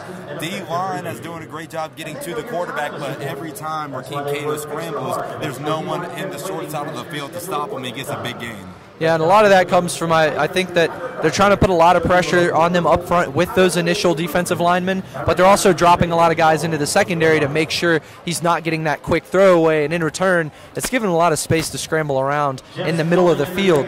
One thing that the Grizzlies need to look to on offense, I believe, is arena football's field is obviously a lot smaller. There's a lot less space to operate with, and the Grizzlies haven't really used much of that space. Darren Daniel is 12 for 18 on his pass completions, but he's averaging only 6.2 yards per completion, meaning they're really not using much of the field when it comes to passing. I think they really need to use Alex Coleman a little bit more on the deep end of things, along with Edward Victorian and the rest of the receiving core. Maybe try to open up the field a little bit because of how compact this game can be. use your speedsters on the short yardage when you have to, but also open up the field and force those defensive backs for the Roughriders to stay true and drop back a little bit instead of crowding everything up at the line of scrimmage so much. On the Grizzlies offense, a player to watch in the second half, I believe, is a red zone threat, and that's A.J. Stevenson. Stands at 6'4", from Faulkner University, has 16 touchdowns in college, also had 51 catches for 979 yards in his college career. Most recently, he played with the Wichita Falls Nighthawks in the IFL, but he's been kind of quiet in the first half, and I got a chance to talk with AJ. Very nice guy. I talked to him last night at Blackjack's Pub and Grill in West Jefferson, and I asked him, I said, what is your favorite thing to do that's not football? And he said, just making my family proud. He said he about gave up on his dream of playing football, but then he got another opportunity. And now, by him still playing football, living his dream, he's making his family happy. And that's the number one thing he likes outside of football. And right now, the second half is about to get underway. We have fans behind us getting ready. Since the Roughriders deferred the kickoff to the second half, the Grizzlies will be kicking it to them. And right now, we have Victor Levin getting ready to line up. And we have one more person coming out. And number 10 for the Roughriders, Ray Mack, back to return this one. Already seen a little bit of speed out of him on the receiving end of things for the Roughriders. A majority of the kickoffs this game has gone off the overhead structure and it's been declared a dead ball in place at the 20-yard line. And I'm wondering, Mackie, if that's a strategy move just to keep these guys from big returns. Most of the guys in this league are quick, they're fast, and they know how to make work with the ball in their hands. I'm going to have to agree with you because in the arena football, if you get open, the field's only 50 yards long. You have a short amount of time to make something happen. This one is not going to hit the overhead structure. Ray Mack is going to take it from the end zone. Here he comes. He's going to break a tackle, and he's going to be brought down by Geron Hollis. A fantastic tackle there by Geron Hollis, a player for Louisville who had an absolutely fantastic career there. He actually won the Jim Thrope Award for the best defensive back in college football at his time in Louisville. He played there from 2011 to 2014. He had an NCAA record 14 interceptions his senior year. Fantastic pickup there for the High Country Grizzlies. He's definitely a great asset to this Grizzlies football team. So right now, the Roughriders are going to start off the second half. Rakeem Cato has been lining up in shotgun for most of the game with fullback Daniel Barnes lining up in front of him. Rashad Carter's going to be in motion. He's looking at Carter again, and Carter's wide open for another touchdown pass on the first play of the possession. So that is another touchdown for Rakeem Cato and Rashad Carter, the third touchdown pass this game that has happened on the first play of the Roughriders possession. And I'm going to be completely honest with you, Mackie. Rashad Carter has really had Josh Victorian's number all day. The two of them have been battling on the outside, and it's the same route. That's twice now that they have scored off the exact same route. It's Rashad Carter making a long cut across the field. He makes the cut about the 10-yard line of the Grizzlies' side of the field, and he just makes that break across the field, and he's lost Josh Victorian almost every time he's made the cut. They're finding him in the end zone. Rashad Carter was wide open on that touchdown pass. So now TC Stevens going to line for the extra point. A bobbled snap, but still the kick goes right down the middle. So now 13:37 left in the third quarter. Roughriders lead 27-7. First play of the second half for the Roughriders ends in a 40-yard touchdown. And just another heartbreaking offensive play for the Grizzlies. And it's really been the story. That's been the story for the Roughriders offensively and the High Country Grizzlies defensively, is the fact that they're giving up the big play and they're giving it up quickly. And what that does against your team, it's a momentum shift. The Grizzlies are kind of getting buried by these big plays, and it's beginning to eat away at the momentum of the team a little bit. They've got to find a way to stop the bleeding on defense and, in turn, score a little bit on offense. Let's open up the field. If you're the High Country Grizzlies and you're Scott Meserve, you got to score here because the game's really starting to get separated a bit much now. Rakeem Cato is 5 for 12 on the day, averaging 10.5 yards, 25 yards per completion, 126 yards on the day, and 4 touchdown passes. Now here comes TC Stevens kicking off to the Grizzlies. Alex Coleman is back. Alex Coleman at Capital University, one of 3 Capital University players to have over 1,000 kick return yards. And that kickoff is going to go into the stands. So the ball is going to be placed at the 20-yard line once again. And once again, a reminder that Modern Ford is offering the So here comes the Grizzlies offense back onto the field trying to make something happen. They're down by 20. The game is not yet out of reach. There's still 13:37 left in the second half. And the offense's demeanor walking out on the field, they looked confident. They looked jazzed. They looked ready to come out from halftime and really put some points on the board. Let's see what they do here. You saw Alex Coleman and Edward Sauce Victorian talking, kind of hyping each other up. Sauce shaking his head, saying he's ready. He's going to be a player to watch on this possession. Geron Bryant is going to be moving right to left on your screen, and now he's coming back to the right. D. Barry lined up behind Darren Daniels. A bobble snap, but he gets it, and he's going to run. A flag is on the play, and he's going to be taken down at the 24-yard line, but a flag is on. So that's going to be a personal foul on the Roughriders. Hands to the face. I believe the call is on Malik Johnson there, hands to the face. So another big break for the Grizzlies. They had a couple penalties back in the first half when they were in the red zone, a couple delay of games that knocked them out. But then on their scoring drive, they got a rough in the passes that really saved their drive that ended in a touchdown. So now here comes, we have Geron Bryant lined up on the right side, Alex Coleman on the left side. Edward Sauce Victorian will be going in motion. D. Barry once again behind Darren Daniel. Here comes Sauce. Darren Daniel handles a snap. He's going to throw it, and no one is there. Alex Coleman was pinned against the wall by Ellis Langster, and he was the intended receiver.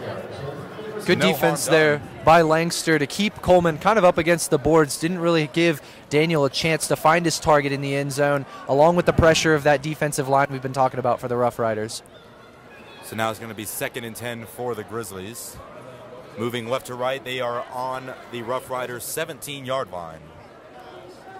Darren Daniel under center, QB1 for this Grizzlies team. Sending Sauce in motion once again. 3-step drop, finds Sauce in the middle of the field, and it's going to be caught. He's going to be dragged down by Devon Morgan. And that's going to be a gain of 9. Not quite a first down yet. Or it is a first down. So you got past the first down marker into the red zone. And now the ball is going to be placed on the Roughriders' 6-yard line. This is the Roughriders' biggest, or excuse me, the Grizzlies' biggest threat of the second half on their first possession. So now, it's nice to see them getting some momentum early in the second half going. It is, and once again, they found Sauce right in the middle of the field in that gap that the defense has given him the whole time. Maybe look for D. Barry to get the ball here close to the goal line. So here comes Alex Coleman in motion. He's going to pitch it to D. Barry, like you said. He's going to power through, and he's going to be stopped, but it looks like he got a gain of about 1. So the ball is going to be placed on the 5-yard line, indicated by the sideline judge. Greg Hardy made the tackle there, Mackey, and with his experience, he was ready for that one. The big fullback taking the ball close to the goal line where there's not a lot of space to work. He fought hard to get off that edge and really sealed it against D. Barry, trying to make his way into the end zone there. D. Barry got a gain of 1. He's definitely making his mark. He's not going down easily. He's powering through the opposing defense. For the offensive line for the Grizzlies, we have Zachariah Tyler. Also in center, we have Lawrence Keys, and on the right, Will Dancy. Here comes Sauce in motion. All receivers to the right of Daniel. Daniel's looking. He doesn't find anybody. He throws it to Sauce, who catches it. Is it a touchdown? No, it is called incomplete. The ball went off the ground, and it looks like he dropped it on the goal line. My view was obstructed by the board, but the side judge calls it incomplete. Almost a great catch by Edward Sauce Victorian. And Darren Daniel there kind of missed him a little bit, had Sauce Victorian in the corner on the near side, close to the wall, just right out of his reach, kind of put him close to the wall, trying to catch that, but very close. It's going to be important for the Grizzlies to capitalize here on this possession, though, to get back in the game. Darren Daniels closing on 100 passing yards today. Here comes Greg Hardy from the left. He's going to throw it to nobody in the corner of the end zone. Played it safe, no turnovers, so it's going to be 4th down from the Roughriders 5. Greg Hardy was great on the pressure there, came flying off the side, really got the best of Dancy on that one. Greg Hardy and Kiante Hollis making up that big defensive line for the Roughriders. Coach Meserve and the rest of the Grizzlies are going to keep their offense on the field. Darren Daniels going to give his huddle a team. If I'm Scott Meserve and I'm calling the play in this instance, I'm looking at Geron Bryant. Big target, already has a touchdown in this game. He's working one-on-one against Mike Carey on the outside. Let's see if they throw it up to him for a big catch. Here comes Alex Coleman in motion. Darren Daniel, big drop back. He's going to throw it to Coleman, and it's going to be incomplete, so it's going to be turnover on downs for the Grizzlies. That is really not what they needed there. They needed to score, and they tried to find Coleman on the near side and let him kind of work it into the end zone. I really think if you're that close to the end zone with such little space to work with, you have to let the play develop a little bit.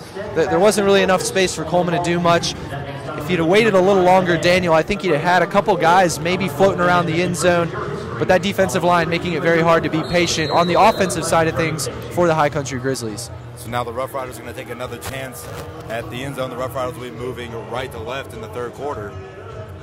Rakeem Cato winding up in the shotgun, standing in the Grizzlies' end zone.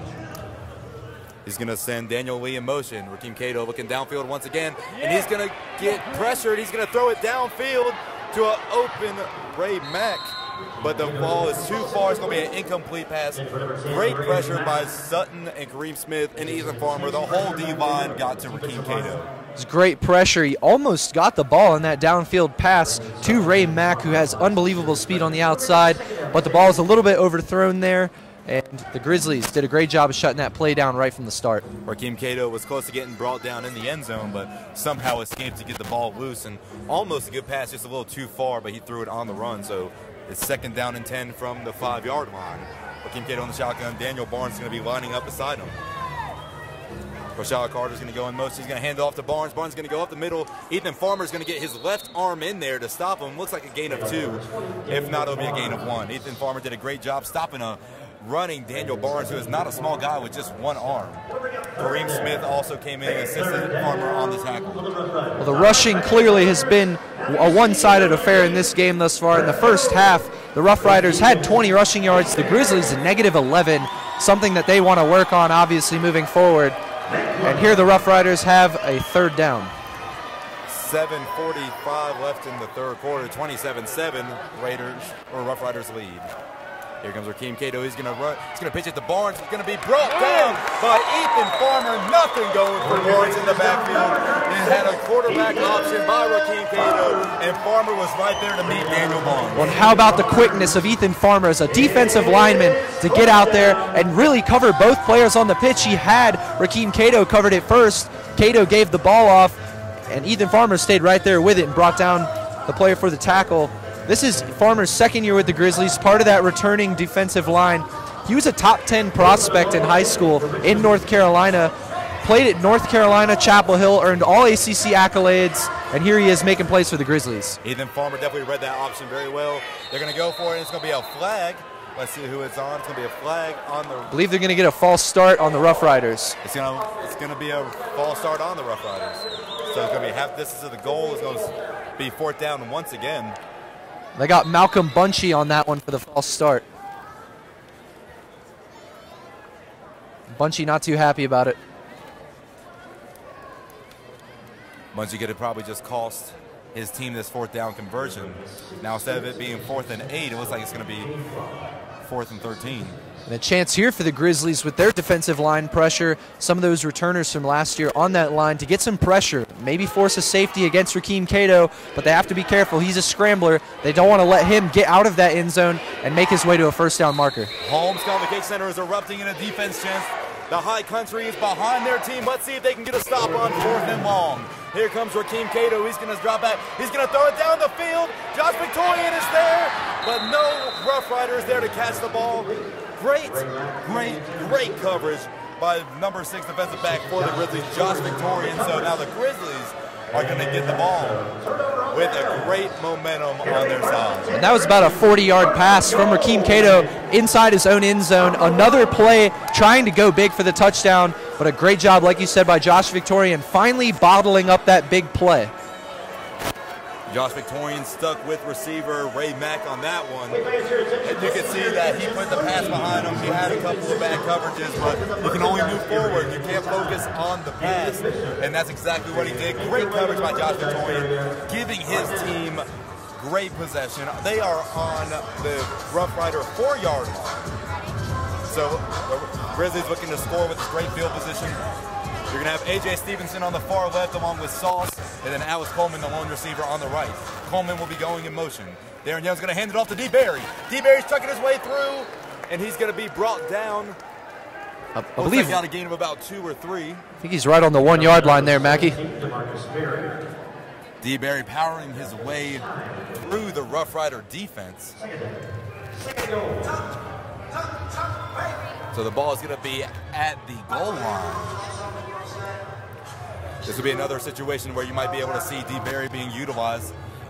A defensive lineman being converted to a fullback. I know we had to look at our information twice to make sure that was correct. You don't see that often, but D. Berry looking fit at the fullback position. They're going to hand it to him. He's going to make his way in. And is that a touchdown? No signal yet from the referees. And they're going to call it short. So it's going to be right at the edge of the goal line once again. That strong defensive line for the Rough Riders is just holding D. Berry. D. Berry still making progress, just not enough. Kiante Hollis headed that attack, number 9 for the Rough Riders, right up in the mix of things, stopping, like you said, Mackey, a big player in D. Berry trying to make his way into the end zone. Kiante Hollis came out on top on that one. The ball is in between the 1 yard line and the goal line, and Darren Daniels going to keep it, and he's going to go forward, and no signal yet. And the fumble, and it's going to be recovered in the end zone for a Grizzlies touchdown. Darren Daniels talking with the refs. The play was not well dead, but Darren Daniels was clearly past the goal line, and the ball came out, and that could have easily been recovered by the Rough Riders. But Zachariah Taylor recovered the fumble, so it's a Grizzlies touchdown. Now the Grizzlies are down 27-13, heading the extra point. Credit Zachariah Taylor, a player we probably weren't expecting to necessarily score today, getting the hustle play there, recovering the fumble in the end zone, maybe saved his team the game right there, keeping the Grizzlies in it by jumping on the ball in the end zone for the touchdown. What a hustle play there by Zachariah Taylor. You can tell Darren Daniel is not happy. He was laying on top of a pile of bodies, both Grizzlies and Rough Riders, and there were no whistle blown, and he was clearly over the goal line. And right now we have a Rough Riders coach on the field talking to the referee. So while this break is going on, we'll take a break with them. The Rough Riders are leading 27-13, 5:06 left in the third quarter. March 24th, 7 o'clock, as they take on the Florida Tarpons. We need you back here to make this the most difficult place in the American Arena League to play. Buy your tickets today online at highcountrygrizzlies.com. Grizzlies, Tarpons, next Saturday, 7 o'clock. Hey, look who's here! It's Grizzy! He's got a t-shirt cannon. And he put away the slingshot. He went high-tech in the Back here, Holmes Convocation Center, Rough Riders lead the Grizzlies 27-13, 5:06 left in the third quarter. And it looks like that ruling has been confirmed. It is a touchdown. Now Victor Leventrade is going to go up for the extra point. And we have the Grizzlies mascot on the field shooting T-shirts while they're doing the extra point. And now they're going to call the play dead. You say any sorry to the fans? And Grizzy, the mascot, gets caught on the field shooting T-shirts while they're trying to kick the extra point over here. Now they'll get set. Victor Leventrade made his last extra point after that touchdown pass to Geron Bryant. So to get the second touchdown, Zachariah Taylor had to fall on a fumble in the end zone. Great hustle play by him, as you mentioned. The snap is bobbled, and it's going to be recovered, but nothing's doing, so it's going to be an incomplete extra point. So the score remains 27-13. That was a little bit of a high snap, went right through Dom Hovde's hands. But like I said, Dom Hovde just tapping everybody on the shoulder. Nothing you can do about it now. Hovde did what he could. You're right, Mackey. The snap was a little high, had trouble getting it down clean, and the Grizzlies are just going to have to move forward from here. It's really only a 2-score game if they can put down the extra points after those scores and continue to cap the offense of the Rough Riders. The Rough Riders have really moved the ball well in the first half. They got the ball down the field quickly with 2 quick scores, and they opened the half that way. But last possession, the Grizzlies did a great job of covering the deep field. I hope that they can continue to find that success covering the ball downfield with their cornerbacks, Josh Victorian, Sean Potts-Harris, and Ja Valentine. So right now rushing, the Grizzlies have 10 attempts. They get 3 yards. Listed by the stats, but clearly D. Berry has been making progress on pretty much every run he has gotten. Now here comes Victor Leventrade, getting ready to kick it down to Ray Mack of the Rough Riders. Here comes Leventrade. Not going to hit the overhead net. Ray Mack is going to return it from the end zone. He's going to get to the 10, and he's going to get stopped by Geron Bryant wide receiver Geron Bryant on the tackle for the Grizzlies. And the Rough Riders are going to start their possession at the Rough Riders 10-yard line. It was a great job there by Geron Bryant to slow him down, but how about backup quarterback Hobdy getting in there on the play, excuse me. So it's going to be a timeout on the field, like it's going to be a timeout Grizzlies. 4:54 left in the third quarter. Rough Riders lead 27-13. Right now, Grizzly is back on the field shooting T-shirts. A great turnout in the High Country at Homes Convocation Center for this game. I just can't put enough emphasis on what the Grizzlies are doing in the community. Like, they're reading at elementary schools to children. They have meet and greets at restaurants all the time, including Sagebrush or Capone's or Blackjack's in West Jefferson. Last night I was there talking to the coach and a couple players. They were signing posters and schedules for fans. A lot of kids came up. One kid came up, Luke Osborne. He had every Grizzlies name on his T-shirt from last season. And I got to talk with Luke Osborne. He told me he's probably one of the biggest Grizzlies fan in the mountains. And I got a couple stats on Luke Osborne. He was a 2017 USA State champion in the 75-pound weight class in wrestling. How about that? And then in football, he won the High Country Youth Football League. He won the Super Bowl of that league, and he was the only one to score a touchdown in that game. So Luke Osborne, a huge Grizzlies fan, but a great football player. Maybe you might see him in a Grizzlies uniform later on in the future. Well, and that's the kind of culture that the franchise is trying to build in the High Country. People really getting involved with the team and caring about this franchise. So Cato's going to hand it off to Barnes. Barnes is going to be brought down by D. Barry. And it looks like the ball came out. There's a lot of pushing and shoving coming out. And Barn and Barry are right on the middle of the pile. Kareem Smith getting involved a little bit there, too. I think it was just a really big collision right off the snap there, and everybody's just kind of sticking out for their teammates, you know? Yeah, I think there was just a little late hit, and one of his teammates weren't proud of it, but it looks like everything settled. You can see that Ethan Farmer's clapping his hands, trying to get this defense ready. That was a game of about 4 yards, so it's going to be 2nd and 6. Matchup to watch on the outside, Ray Mack. Rakeem Cato is going to pass it to Barnes, who's going to get hit by Sean Potts Harris, but keep going.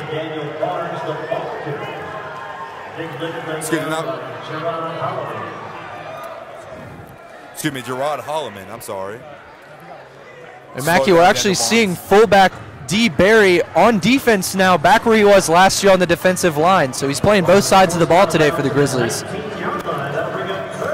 So it's going to be third. That run got him to the 19. 3rd and 3 for the Rough Riders. Rakeem Cato pitched it off to Daniel Barnes. Daniel Barnes got a good gain. A lot of contact was initiated on that play. One matchup I was about to talk about, though, Ja Valentine on the outside against Ray Mack. Two speedsters, two guys who can really open it up and let it fly. The two of them all game have been going at it, along with Josh Victorian. I love watching them work against Ray Mack, though, in this game. Ray Mack, Rashad Carter, Daniel Lee have all been big threats on offense for the Rough Riders, but it looks like in the second half, the Grizzlies are beginning to contain them a little more. It looks like they're getting used to their offensive patterns. All of the Rough Riders have not scored yet. They held them all the way at the 4-yard line to start off their last possession, was eventually ended in a touchdown for the Grizzlies. And right now it's 3rd and 3 for the Rough Riders. And you have Coach Missouri talking to his defensive line, clapping on Geron Holloman. He's saying nothing by you right now. This will be a huge stop for the Grizzlies, for the momentum, and perhaps for later on in the game when it gets down to the final minutes of the fourth quarter. This is absolutely one they need right here. So Rakeem Cato is going to be a shotgun. Daniel Barnes is going to line up right behind the center. Rashad Carter is going to be in motion.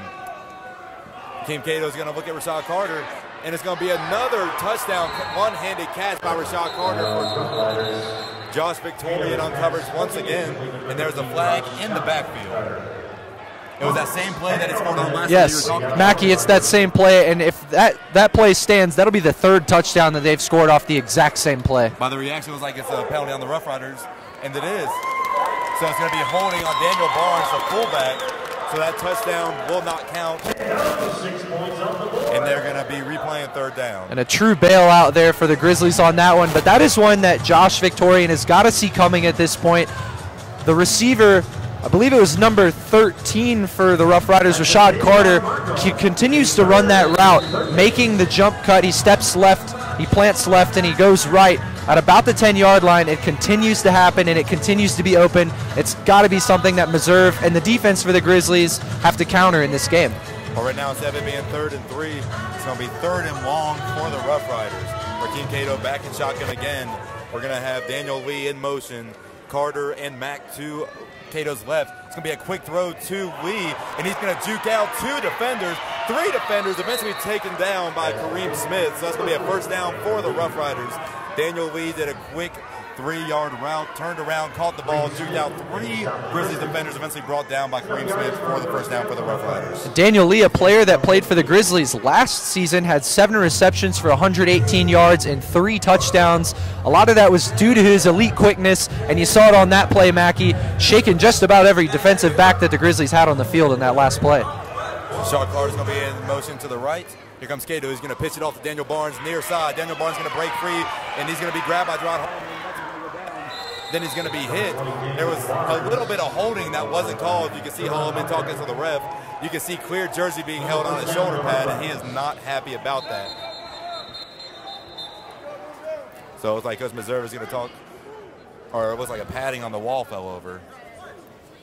That was a big game by Daniel Barnes. I believe we have an injured Grizzly right down here, Ethan Farmer. It's tough for us to see. We're at the close side wall. But Coach Meserve and the training staff is out here taking a look at him.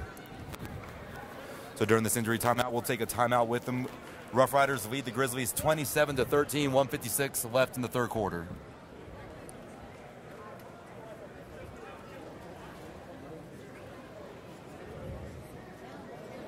Good. Thanks. Oh, thank you. Yes. We need it. Josh.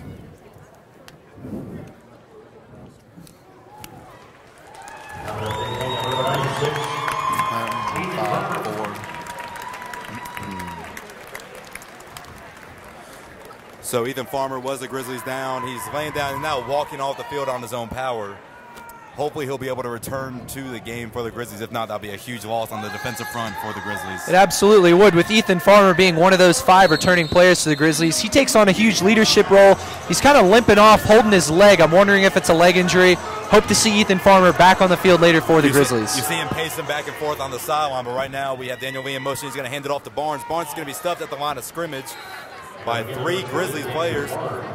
Geron Bryant, Coleman is on the tackle, then Sutton is on it, but Sutton is now slow getting up.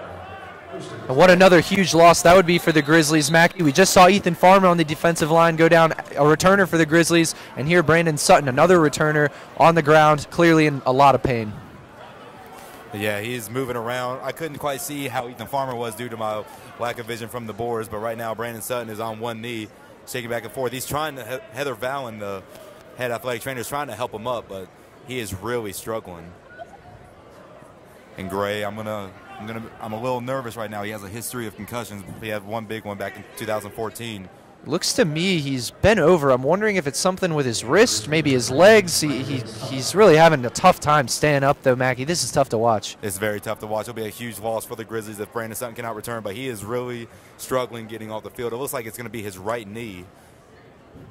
Yeah, he's not putting much pressure on it. You have D. Barry and then an offensive line coach helping him off. That is a scary injury. You can see he's having a lot of trouble standing up on that. And he's slowly getting off the field. Very tough to see a leader like that for the team, a team captain in Brandon Sutton go off the field. But maybe that sparks a little fire into this Grizzlies team as we see Ethan Farmer enter back into the game along with the two-way player now, D. Barry. And this defensive line is really going to have to step up without Brandon Sutton and keep working on this offense for the Roughriders here. Yeah, Brandon Sutton slowly getting off the field. Hope that everything's okay and he'll be able to return. But right now, Rakeem Cato's lining up, Daniel Barnes beside him. Rashawn Carter in motion. Cato's going to fake the pitch to Barnes. He's going to turn to the left side. He's going to throw it, nothing going, and it's going to be an incomplete pass in the end zone. So it's going to be third down for the Roughriders from the Grizzlies 6-yard line. Fantastic coverage there by the defensive backs of the Grizzlies. Really covered all angles there. Nobody was open for Rakeem Cato to find in the back of the end zone, so he basically had to just throw it off the back left corner. Both quarterbacks are playing it safe when they're throwing it to the end zone. They don't want any turnover, so either they're going to put it to where one of their receivers can get it or to where nobody can get it. We haven't seen an interception yet, aside from Ja Valentine being very close in the first half. But now they're going to hand the ball off. It's going to be a fake. Rakeem Cato's going to keep it to the right side, and it's going to be a touchdown by the Roughriders. And looks like Rakeem Cato faked out everybody in the arena with that fake handoff to Daniel Barnes. So that's going to be another touchdown for Rakeem Cato. He has 4 passing touchdowns and 1 rushing touchdown. And he's really played a fantastic game today. I love that play call by the Richmond Roughriders. They've really had the rushing game under control with Barnes Sr. and the High Country Grizzlies were expecting that one close to the goal line. And Rakeem Cato, with his speed on a great play action, sneaks into the right corner of the end zone. Rakeem Cato was Marshall's starting QB from 2011 to 2014. He won Conference USA MVP in 2012, Military Bowl MVP against Maryland in 2013, and led Marshall to 3 bowl wins. And he broke Russell Wilson's NCAA record for most consecutive games with a touchdown pass, with 39 consecutive touchdown passes in 39 consecutive games. So now TC Stevens is going to be kicking the extra point for the Roughriders once again. It's a high snap. They handle it. It's going to go right down the middle for an extra point for the Roughriders. So the score with 47 seconds left in the third quarter is going to be Roughriders 34, High Country Grizzlies 13. TC Stevens has been really solid today for the Roughriders. He was first team PIFL 3 times. He was a 2012 PIFL Special Teams Player of the Year. He won that award again in 2015. He's played for the New Orleans Voodoo, the Triangle Torch, and recently the Washington Valor. So he definitely has a lot of experience in this league as a kicker. A great pickup there for the Richmond Roughriders this season on special teams. Right now, rushing for the Roughriders, they have 55 yards on 9 attempts, averaging 6.1 yards per rush, and 1 rushing touchdown, the one we just saw by Rakeem Cato. So right now, TC Stevens will kick the ball off down to Alice Coleman, star returner for the Grizzlies, star returner in college. All OAC conference. He is also an All-American. Alice Coleman, an outstanding player for this Grizzlies team, one of the 5 returning players for the Grizzlies. One of the best kick returners in the league, too. Let's see if he gets the ball here, if they'll just kick it off the top again. He was 8th in the NAL last season in kick return average at 18.2 yards per chance. It's going to be a short kick. Coleman's going to let it bounce, and it's going to land, and it's going to go behind the boards. So since the kick landed in the rule of play, but although it went out of bounds, the ball will be at the Grizzlies' 5-yard line.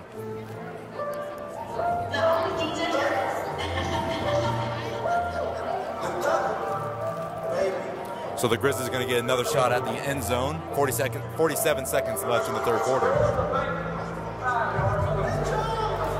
And the defensive line for the Roughriders right now, we've seen them rotate a lot, but at the moment the unit is Greg Hardy, Terrence Woodward, and Kareem, I believe, or no, Kiante Hollis, excuse me.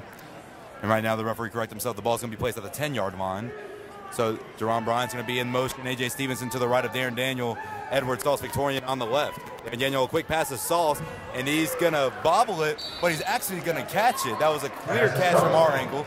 So he bounced off the wall. He did a great job sticking with it. He bobbled it about twice, but he still came down with possession. So that's going to be a big completion for. It's going to be a gain of 5 yards for Sauce, and it's going to be 2nd and 5 for the Grizzlies. Edward Victorian has been a big part of the offense today. He has several receptions, most of them pretty short yardage, but he's the guy they've been giving the open slot in the middle of the field. They need to continue to find that with him. Grizzlies are going to stay with the same formation. Stevenson to the right, Geron Bryant in motion. And he's going to throw it. Here comes Stevenson. Stevenson on the near side. He's going to make it to the 20. He's going to get the first down, it looks like, as the clock expires for the third quarter. So at the end of the third quarter, they're going to end the third quarter with a first down. Roughriders still leading the Grizzlies 34-13 going into the fourth quarter. I love the decision there to motion Geron Bryant rather than one of the faster guys. I think the quicker guys like Alex Coleman, like Edward Victorian, they have no problem getting off the line of scrimmage fast. Some of those big guys, though, it takes them a couple more steps to get going. So I like the decision by Coach Meserve to motion some of the bigger guys. Let them get some speed going prior to the snap, and then let the little guys fire off the line. So, Gray, what's one thing you have to see from this Grizzlies offense in the fourth quarter if they want to get back in this game? Right now, Mackey, the score is 34-13. I think they need to be a little more ambitious on offense. Now, that's not to say make bad decisions. That's not to say be risky with the football. but at the same time, you have to recognize you're down by a good chunk of points, and you've got to get something going on offense. I'd love to see Scott Meserve and Darren Daniel maybe take some shots downfield. We haven't seen the deep ball much in this game for the Grizzlies. A lot of it has been checkdowns and short passes. I'd love to see them maybe take a shot or at least stretch that defense and take the top off a little bit. In the past, the Roughriders did their best to try to hold off the deep ball by using cover 3, which leaves the middle of the field open. So I think that's what Coach Meserve is trying to target. But right now you have Geron Bryant talking to Darren Daniel, trying to hype him up. The whole Roughriders team, both offense, defense, and reserves, was on the field dancing the Soldier Boy. And in a way, if you're the Grizzlies, you can take that in a really disrespectful manner. You can use that as fire to try to get back in this game. They are not down by much, only a few touchdowns, and we can see how quickly touchdowns can be scored in arena football. So the first play from the scrimmage of the fourth quarter, Edward Sauce Victorians in motion. Darren Daniel drops back, looking downfield. He's going to throw it downfield to Sauce, just a little too high, but I guess they listened to our advice because they're taking more shots downfield. Just a little too high for Sauce Victorian, but it was great seeing Sauce get open. That might be a play they come back to later. Well, and he was open, and it's very rare you see Darren Daniel miss. He threw 60% in college at Stanford and is really pretty accurate with his passes most of the time. He finished the first half today 12 for 18, doesn't miss a whole lot, but the downfield passes, he's got to really put it on him, especially with a short receiver in Edward Victorian. So right now we're going to have A.J. Stevenson on the near side to Darren Daniel's left. Geron Bryant will be in motion. Darren Daniels just backs. He's going to look upfield. He's going to begin to scramble. He's getting chased down by Greg Hardy. Then right there, he gets tackled by Malik Johnson and Greg Hardy. Well, Dancy quick to help up Darren Daniel. Flag down on the field here. We'll have to see what this is. The referees and players having a discussion about it. By Bryant's reaction, it looks like that the penalty is on the Grizzlies. I believe they're going to get him from a possible offensive pass interference. When he came out of motion, he made contact.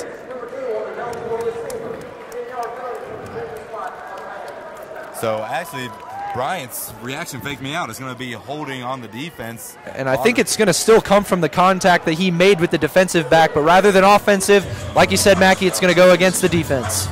So now it's about to be 2nd and 2 for the Grizzlies. Grizzlies are on the 21-yard line, on the Roughriders' 21-yard line. Something the Grizzlies have clearly chosen to highlight here, Mackie, is using two big receivers. They have A.J. Stevenson and Geron Bryant in the game at the same time. Both those players are over 6'3". At the moment, they have Alex Coleman out on the sideline, with Edward Victorian being the small, quick threat. So, excuse me, it's going to be 1st and 10 from the Roughriders' 21. Geron Bryant in motion once again. It's going to look like it's going to be offsides by Kiante Hollis. Oh. It's getting a little chippy here. Darren Daniel with some shoving along with D. Barry, and flags are flying. Yeah, Kiante Hollis fell right on Darren Daniel. Then Darren Daniel started exchanging some words, and a few shoves from both teams, from both players on both teams came in. Now coaches are involved, and now we have, I'm pretty sure, every flag that the refs own are on the field right now. There's got to be about 6 or 7 flags. This is a little bit what we saw in the pregame, Mackie, with everybody getting in each other's faces. The ref has now thrown a hat. It's a little bit out of control out here. Yeah, we saw they were getting a little chippy in the pregame talking, but right now we have a coach in the face of some players. A hat is thrown. Now the referee is probably going to discuss with his other refs to talk about what just went down, because I don't know what's going to happen, but there were penalties, multiple penalties on both teams. So here we go. Greg Hardy is now talking to Darren Daniel. And we still have referees and coaches trying to break up players. So there. So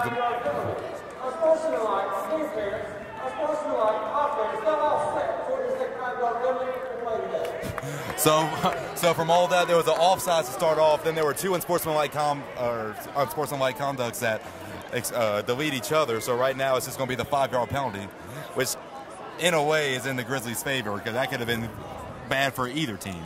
Well, clearly both teams were pushing and shoving. I think that's a good call there by the official.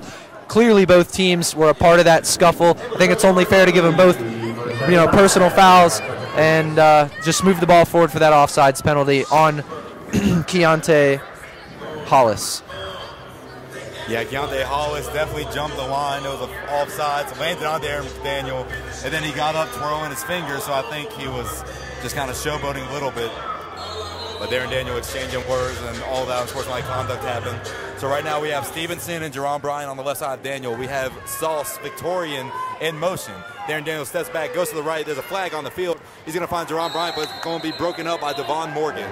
But there is a flag in the backfield. That was a great pass breakup there by Devon Morgan. Out of West Virginia, he had 5 interceptions there and a field goal block. Very quick off the line. Professionally, he played for the Jets and the Eagles, was eventually waived from both, but he's a great presence in their secondary. So the penalty will be on the Grizzlies. It's going to be an illegal formation.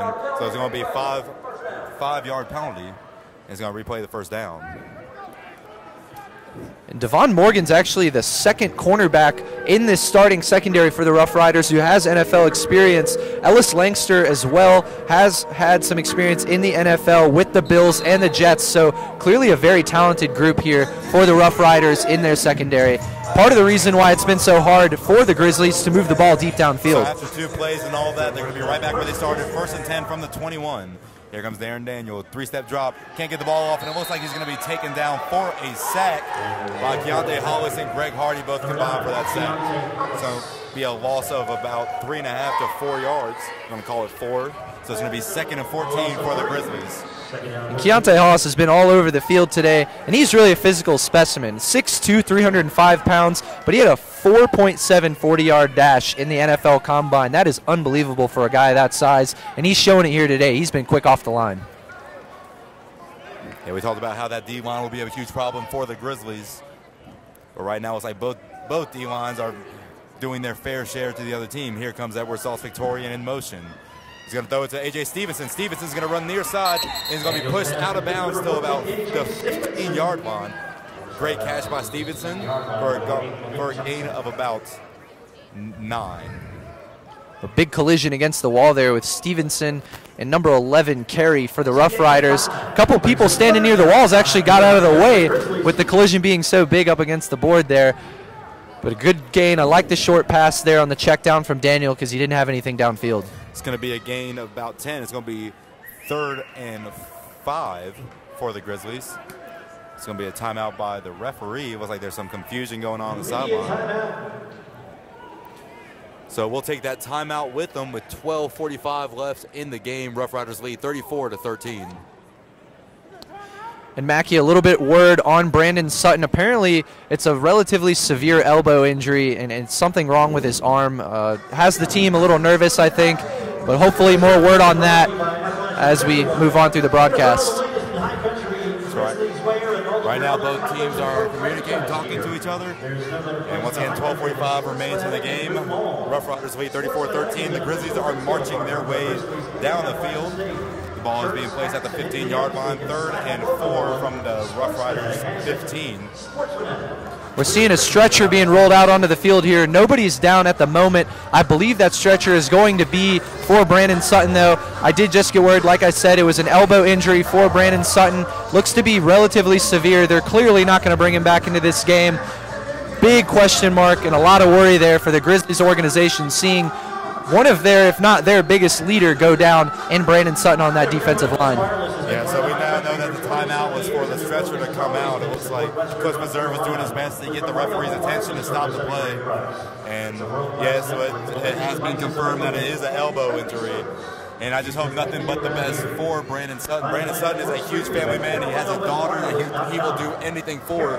I talked to him one day in practice. Brandon Sutton did say that if you're not his daughter and you're in front of him on the football field, you're going to be finessed. Because I asked him, I said, what kind of mentality do you go into a game with? He said, I do everything for my daughter. He said, I do anything. If my daughter tells me to finesse somebody, I'm going to finesse somebody. I really love Brandon Sutton. And although the scene seems grim, with the way his mindset is, the kind of person he is with his character, you know that he will keep a positive mindset with this.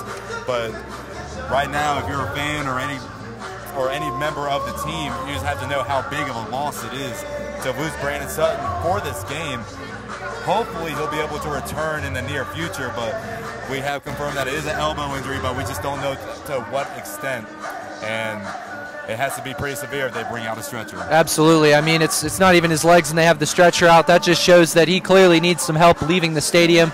They're clearly going to take him to the closest hospital to get himself checked out. We'll hopefully have more word on that for you as soon as we know ourselves. Really, like you said, Mackie, all we know is that it is an elbow injury to Brandon Sutton, one of the leaders for this team.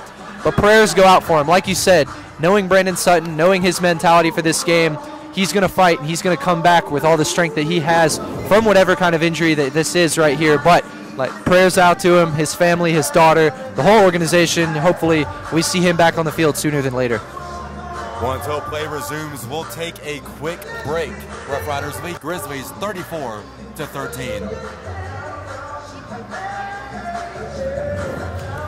Yeah, I tried to take a break early and you kept on talking. I was like, so oh, dude, I didn't know. Tap me or something. No, you straight. Oh, yeah, I keep on forgetting you can't hear. Yeah, see, that's the worst. Like, if you turn that way, I can't hear a thing that you're saying, and I'm just like, every time you go like to look at something, dude. Yeah. If I go to say something, I always like lean in to try to, yeah. Damn, that sucks. Yo, I actually do have more word on it. He can't feel his fingers. But I didn't want to say that. How did you hear that? What's her? The lady in his jersey showed me a text. Orange jersey. He's buying a towel.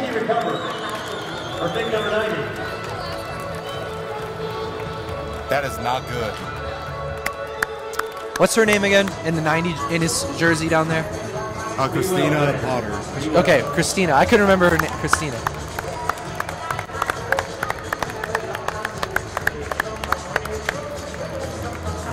We're good. 5. We're back here at Holmes Convocation Center. Rough Riders lead 34-13, 12:45 left in the fourth quarter. Braden Sutton has just been helped off the field by stretcher. Mike Gray, like you said, I hope everything is okay. For prayers out to him and his family. Our thoughts are with him. But the game must go on. So right now we're going to have Geron Bryant in motion. Darren Daniel, 6-step drop back. Moving to his left. He's going to lob it up to Bryant. No one is there. And it's going to be incomplete, going for the end zone. And Darren Daniel, he's missing some receivers that have really been wide open. If he'd have looked right on his checks and his reads to Stevenson, he was wide open by himself in the corner. That's the second time I've seen him miss an open receiver in this game. Something that maybe they need to work on a little bit more as a team, just building chemistry together. You know, that's something that takes time, going through your reads, seeing who matches up well against certain people. But Darren Daniel there missed A.J. Stevenson in the back of the end zone on that one. So it's going to be 4th and a short 5 for the Grizzlies. If they want to get back into this game, they have to do it now. Will Dancy clarifies himself at tight end. It's going to be a pump fake. It's going to be a flag on the play. Darren Daniels going to shuffle pass it to Stevenson. And Stevenson's going to catch it past the first down, but there is a flag on the play. It looks like... All right, so since they were going to call illegal defense because everybody can blitz, but since the quarterback pump fake, the whole defense can charge the line. So there is no foul. And it looked like it was a first down for the Grizzlies, so Grizzlies will maintain possession. And that's a rule unique to arena football. Only the defensive line and one linebacker can blitz unless the quarterback pump fakes. That opens it up to anybody on the other team. And the Rough Riders took advantage of Daniel's pump fake right there. So it's going to be 1st and goal from the 8-yard line. Sauce in motion. It's going to be a pitch to Barry, but it's going to be fumbled. And it's going to be recovered by Terrence Warren, but the play is going to be called dead. But I don't want... It looks like number 17, DeMarcus Berry, hit the wall hard. He was a little slow to get up on that one. So it was a pitch to D. Berry, but now there's a flag on the field. It was a pitch to D. Berry. He fumbled it, and then Terrence Warren recovered, and they called the play dead, but Terrence Warren ran all the way to the end zone. Darren Daniel showed clear frustration after that pitch. In fact, the play was kind of still developing, and he really put his head down. You need to see the quarterback of your team, if you're the High Country Grizzlies, kind of take charge, maybe take a little bit of a leadership role in the offense due to the fact that he's running the offense himself. Not great to see him put his head down there, but hopefully they can bounce back. Still 11 and a half minutes left in this final quarter of play. So after the fumble recovery, it was a delay of game by Richmond, so it's going to be a 5-yard penalty. But now you just have to move forward from that turnover. So that's the first turnover of the game that wasn't on downs for the Grizzlies. Now, D-Berry is making their way off the field, and he is not happy with himself. You can see him hit his helmet on his leg. And that decision for Scott Meserve to take a defensive lineman and transition him to a running back maybe it's going to be a little rocky at first. He's got to get used to really a whole new skill set going from defensive line to running back. So right now, Rakeem Cato is going to run to the right. He's going to juke out Geron Holliman, and he's going to throw it down. It's going to be out of bounds, but there is a flag on the play. Cato's pass incomplete. Cato's pass is incomplete, but there's a flag on the field. Here's a word from the referee. Ineligible receiver was down loud, so it's going to be a 5-yard penalty, and they're going to replay first down.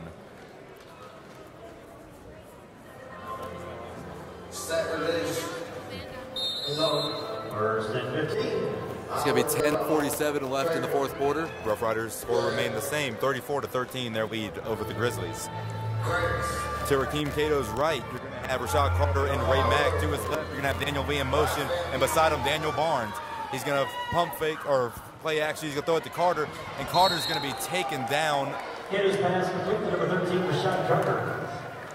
By Lynn Keith Williams. That was a great tackle by him in the open field there against Rashad Carter, who's really been the man on the receiving core for the Rough Riders to this point, with a couple of those deep touchdowns from Rakeem Cato. But again, great credit there to Lynn Keith Williams on that stop against the wall, keeping it at second down. So there's going to be a gain of 8 on the play. Rakeem Cato's in shotgun. He's going to send Daniel Lee in motion. Cato is short step back. He's going to go downfield far to Daniel Lee.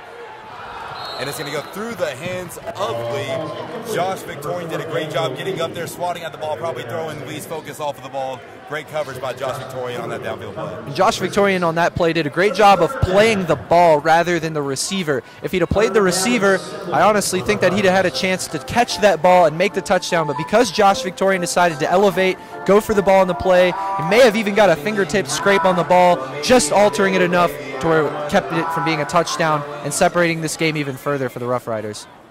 So now it's 3rd and about 7 for the Rough Riders. Rakeem Cato's going to get pressured. He's going to throw. There's a flag in the backfield, and it's going to be another pass and catch by Rashad Carter. So it's going to be a touchdown, but there is a penalty flag. It looks like they're going to waive this touchdown. The referee's signaling. It looks like it's going to be against the Rough Riders. Yeah, it was like it's holding. That was a pretty clear holding.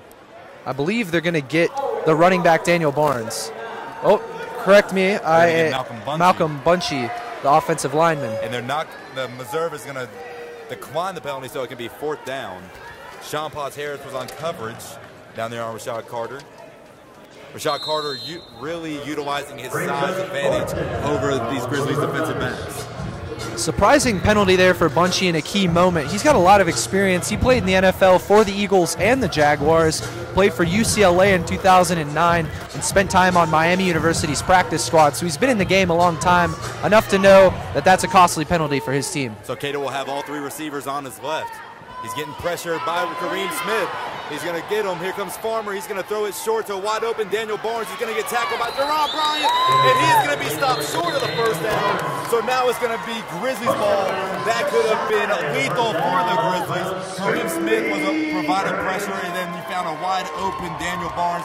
Geron Bryant ran the length of the field to stop him less than a yard away from the first down. What a great stop for the Grizzlies. And that is the best play I have seen from this Grizzlies defense all game. I know it was a gain of yards, but Kareem Smith with great pressure off the initial snap. And then how about Geron Holliman making the play to keep that from being a first down? That is a fantastic effort on defense and something the Grizzlies really needed to stay in this game, a stop on those downs. Kareem Smith, a big presence on the Grizzlies defensive lineman, had NFL stints with the Arizona Cardinals and Baltimore Ravens.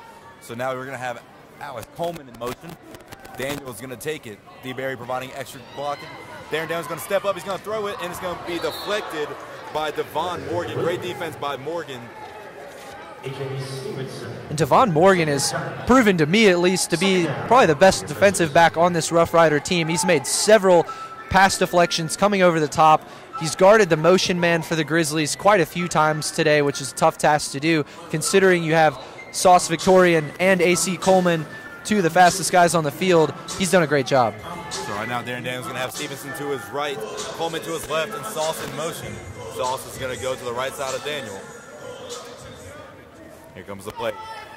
5-step drop. Can't find anybody open. He's going to begin to scramble to his right side. Plenty of time in the pocket, and he's going to throw it. Oh, and it's going to go off the defender, number 11, Mike Carey, and right over the head of Edward Sauce Victorian. That could have been a great touchdown catch. But now we have a Rough Rider down. It appears to be number 9, Kiante Hollis, who gets up, but now we have Mike Carey down on the other end of the field. Kiante Hollis was slow to get up. He was slow to get up earlier in the game, but right now Carey was like he's holding it.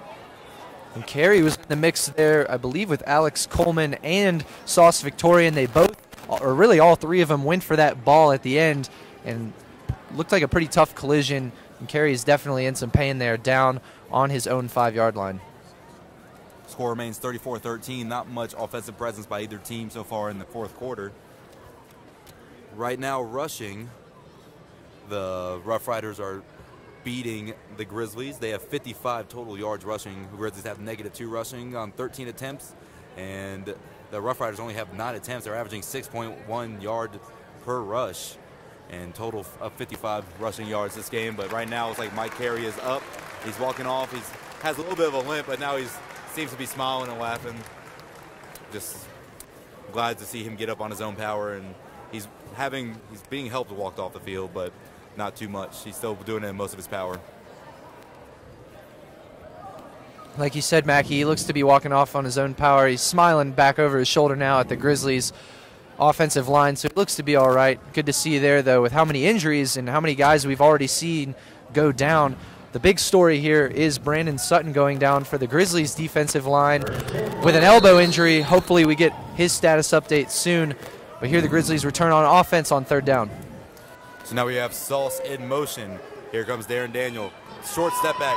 He's going to step up in the pocket. He's going to lob it up to Sauce, who is the intended receiver, and he's going to hit the wall hard. Him and the defender, looks like to be Ellis Lankster, both hit the wall hard. Both a little shaken up, but seem to be okay. Just a little overthrown in the end zone, so it's going to be 4th and 10 from the Rough Riders' 21-yard line.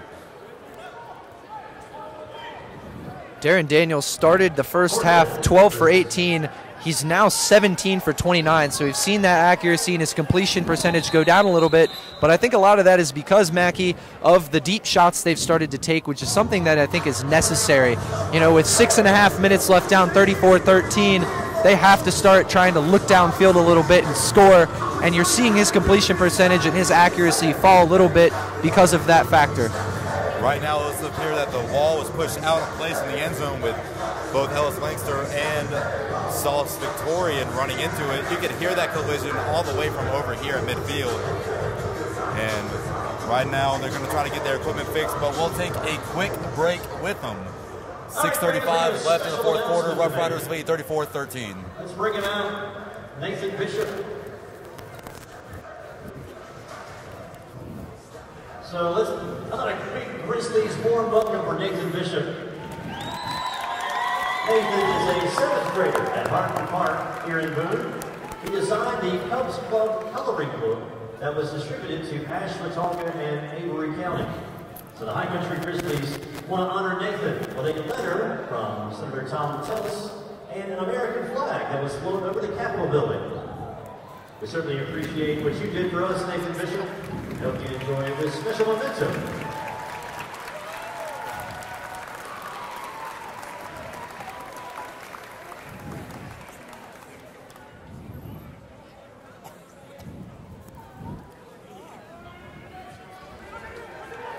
And we're back. The construction crew of Holmes Convocation Center is still working on that wall. It looks like it was knocked severely out of place. 2 football players running into it will do that to a wall. It was a big collision on that wall. Let me tell you, I could hear it all the way over here from the center field, just off the close side. Like you said, Sauce Victorian, and I believe it was it Ellis Lankster on that play? The two of them went hard into the wall, going after a ball that was just slightly overthrown by Darren Daniel.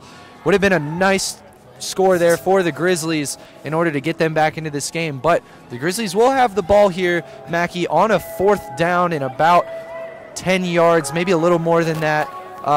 What do you think, Mackie, is something that the Grizzlies need to do here on this 4th down? Do you think they go for the first down, or do you think they go for the touchdown, considering how much time is left? I would try to go for the touchdown because I think the Rough Riders would think that they're going for the touchdown, or like fake like you're going to the touchdown, but try to throw something underneath to Alex Coleman or Sauce or Stevenson, or as Missouri would say, your playmakers. Let them put the ball in the hands of your playmakers. Let them run. Let them get you offensive yards. Because right now you're down 34-13. You're down 21 points. They're going to think that you're going to be trying to go for the end zone. So I'll try to get with some trickery. But I tend to agree with you, too. I think Alex Coleman's a guy who's been very underutilized in this game thus far. In the first half, he had several receptions. I believe he led the team in receptions in the first half. Most of them were quick checkdowns, though. Hopefully they get him a little bit more involved as a team leader going forward. Well, they got the wall fixed, so play will resume. 6:30 and counting. Sauce is in motion once again.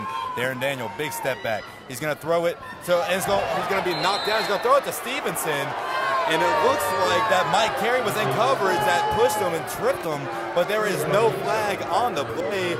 And all of Holmes Convocation Center that is wearing orange is not happy with that. And I could tend to agree. I don't know what the referee saw, but from our angle, it looks like that he put a hand on him and pushed him, but you never knew how hard he did it unless you were down there on the field. From the angle here, Mackie, it really seemed like Darren Daniel put a great ball right over the shoulder of Mike Carey, and it was going to make its way into the hands of A.J. Stevenson, but Carey really just on a last effort put his arms out, gave him a little shove to try and disrupt the pass, and A.J. Stevenson went down. And like you said, the referee right there, but didn't call it. Maybe he had a different angle than us, but to me it sure looked like a flag. So that's going to be a turnover on downs once again for the Grizzlies. So the Rough Riders will resume their offense. Keem Cato in the shotgun. Daniel Barnes once again right behind center. Daniel Lee is in motion. Cato's going to throw it right here to Ray Mack, who's going to be brought down initially by Sean Potts-Harris. Sean Potts-Harris was all over Mack right there on the near side. And Ethan Farmer came in with a big hit just to finish him off at the end there, but great coverage. Great close on the ball there by Potts-Harris.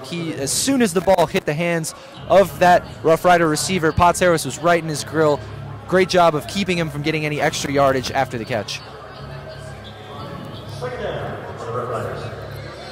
We have number 50, Robert Kearney, in at nose tackle in place of Brandon Sutton. And right now it looks like we have a flag. Reserve saw it before anybody did. He was making sure that he got the ref's attention knowing that there was a penalty. Like I said, Robert Kearney is in the game for injured nose tackle Brandon Sutton. And the penalty is going to be a illegal formation for the offense. So it's going to be a 10-yard penalty. And again, I believe they got the man in motion, crossing the line of scrimmage just before the ball was snapped, and that's going to back it up for him. About a 2nd and 11 here for the Rough Riders on the next play.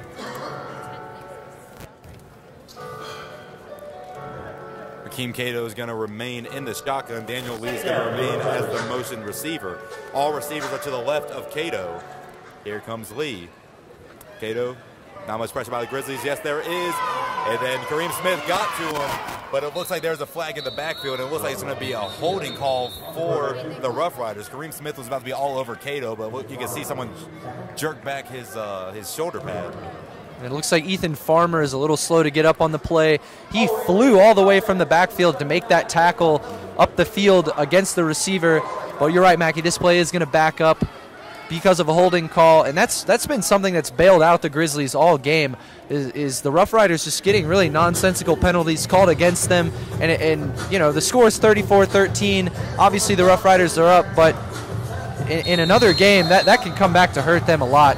With all these penalties, they're getting all of them giving up yardage. That holding was on offensive lineman Malcolm Bunchy, another penalty on Bunchy. But you're right. Yeah, that holding call has definitely bailed out the Grizzlies. It's going to be 2nd and 20, second and very long for the Rough Riders. Rashad Carter will be in motion. Let's see if he does the same route he's been doing all game. It's going to be a fumble by Cato, and it's going to be snapped by Kareem Smith. The ball's going to come loose. D. Berry picks it up, and it's going to be knocked out of bounds. That was initiated by Kareem Smith. And D. Berry picks up the fumble. So now the Grizzlies have the ball with 3:59 left in the 4th quarter. And Scott Meserve, head coach of the High Country Grizzlies, had so many great things to say about Kareem Smith coming into this season. I think it was one of the more highly coveted players on the roster coming in. So obviously there was a little extra excitement when it came to his name on that roster. And he makes his first big play here for the High Country Grizzlies in Boone, North Carolina, forcing that fumble. And great job by D-Berry picking it up. And the Grizzlies will have great field position now and a chance to catch back up late. That strip sack just reminded me a little bit of Dwight Freeney back in the day, throwing down that big right arm, trying to get the ball loose. Kareem Smith, definitely a great addition to this Grizzlies team, getting a turnover, and now the Grizzlies are going to call a timeout, and we'll take the timeout with them. Rough Riders lead 34-13, 3:32 left. This timeout brought to you by Avalanche Pressure Washing. Hey fans, we told you earlier that Grizzly was wearing his kilt. Well, he's got his backpipes now. This could go a lot of different ways. He has a bagpipe? I didn't know Post Malone was here, dude. Is he actually playing?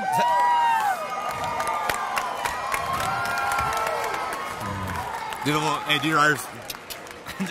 Come on! It's like you've seen a bear playing the bagpipes before. Let's go! Give Grizzly a hand! Jesus Christ. Is he actually playing? I think It he sounds is. like he's I actually think he's playing. really playing. He's totally, Grizzly, he's the totally only playing. bagpipe playing mascot in the Arena League. That's talent, boys. We're back here at Holmes Convocation Center, and we come back to a Grizzly Bear playing the bagpipes. I don't know how that's possible, but we just witnessed history here at Holmes Convocation Center. But right now we have Darren Daniel lining up at the 2-yard line. He's going to pitch it to Geron Bryant. He's going to force his way into the end zone. That is a Grizzly touchdown. Geron Bryant will run the length of the field, getting his cardiovascular workout in for the month. And right now, the Grizzlies advance their scores 34-19 right now before the extra point. And bring the Grizzly Bear back out with the bagpipes on St. Patty's Day to celebrate that touchdown, Mackey. Love the play call drawn up there by Scott Meserve to pitch it to a sizable receiver in Geron Bryant and have him leap with that tall frame across the end zone to bring the Grizzlies back into this one. Here comes the extra point. Victor Levinger back to get the extra point. A bunch of kids wearing orange are behind the field goal trying to get this ball. Here's a snap. He holds it, and it's going to go far left, and it's going to be no good. So the score remains 34-19 with 3 minutes left in regulation. And clear frustration from Victor Leventre there. He only missed 4 field goals all last year. I know that's an extra point there, and it's a chip shot. And sometimes that's tough in the Arena League with the way the field goal posts are set up and the amount of space that they're given to kick the ball. But clearly Scott Meserve and the team hoping he would put that one through the uprights to keep him in this game. Score right now 34-19 with 2 minutes and 59 seconds left. The Grizzlies ran that pitch play. Geron Bryant called it perfectly, and once he got to the 1-yard line, he just used all in his power to cross that goal line. Indeed, he did. 3 minutes left in the fourth quarter, 34-19. Now the Grizzlies are going to look to capitalize on that momentum and see if they can make a late game push.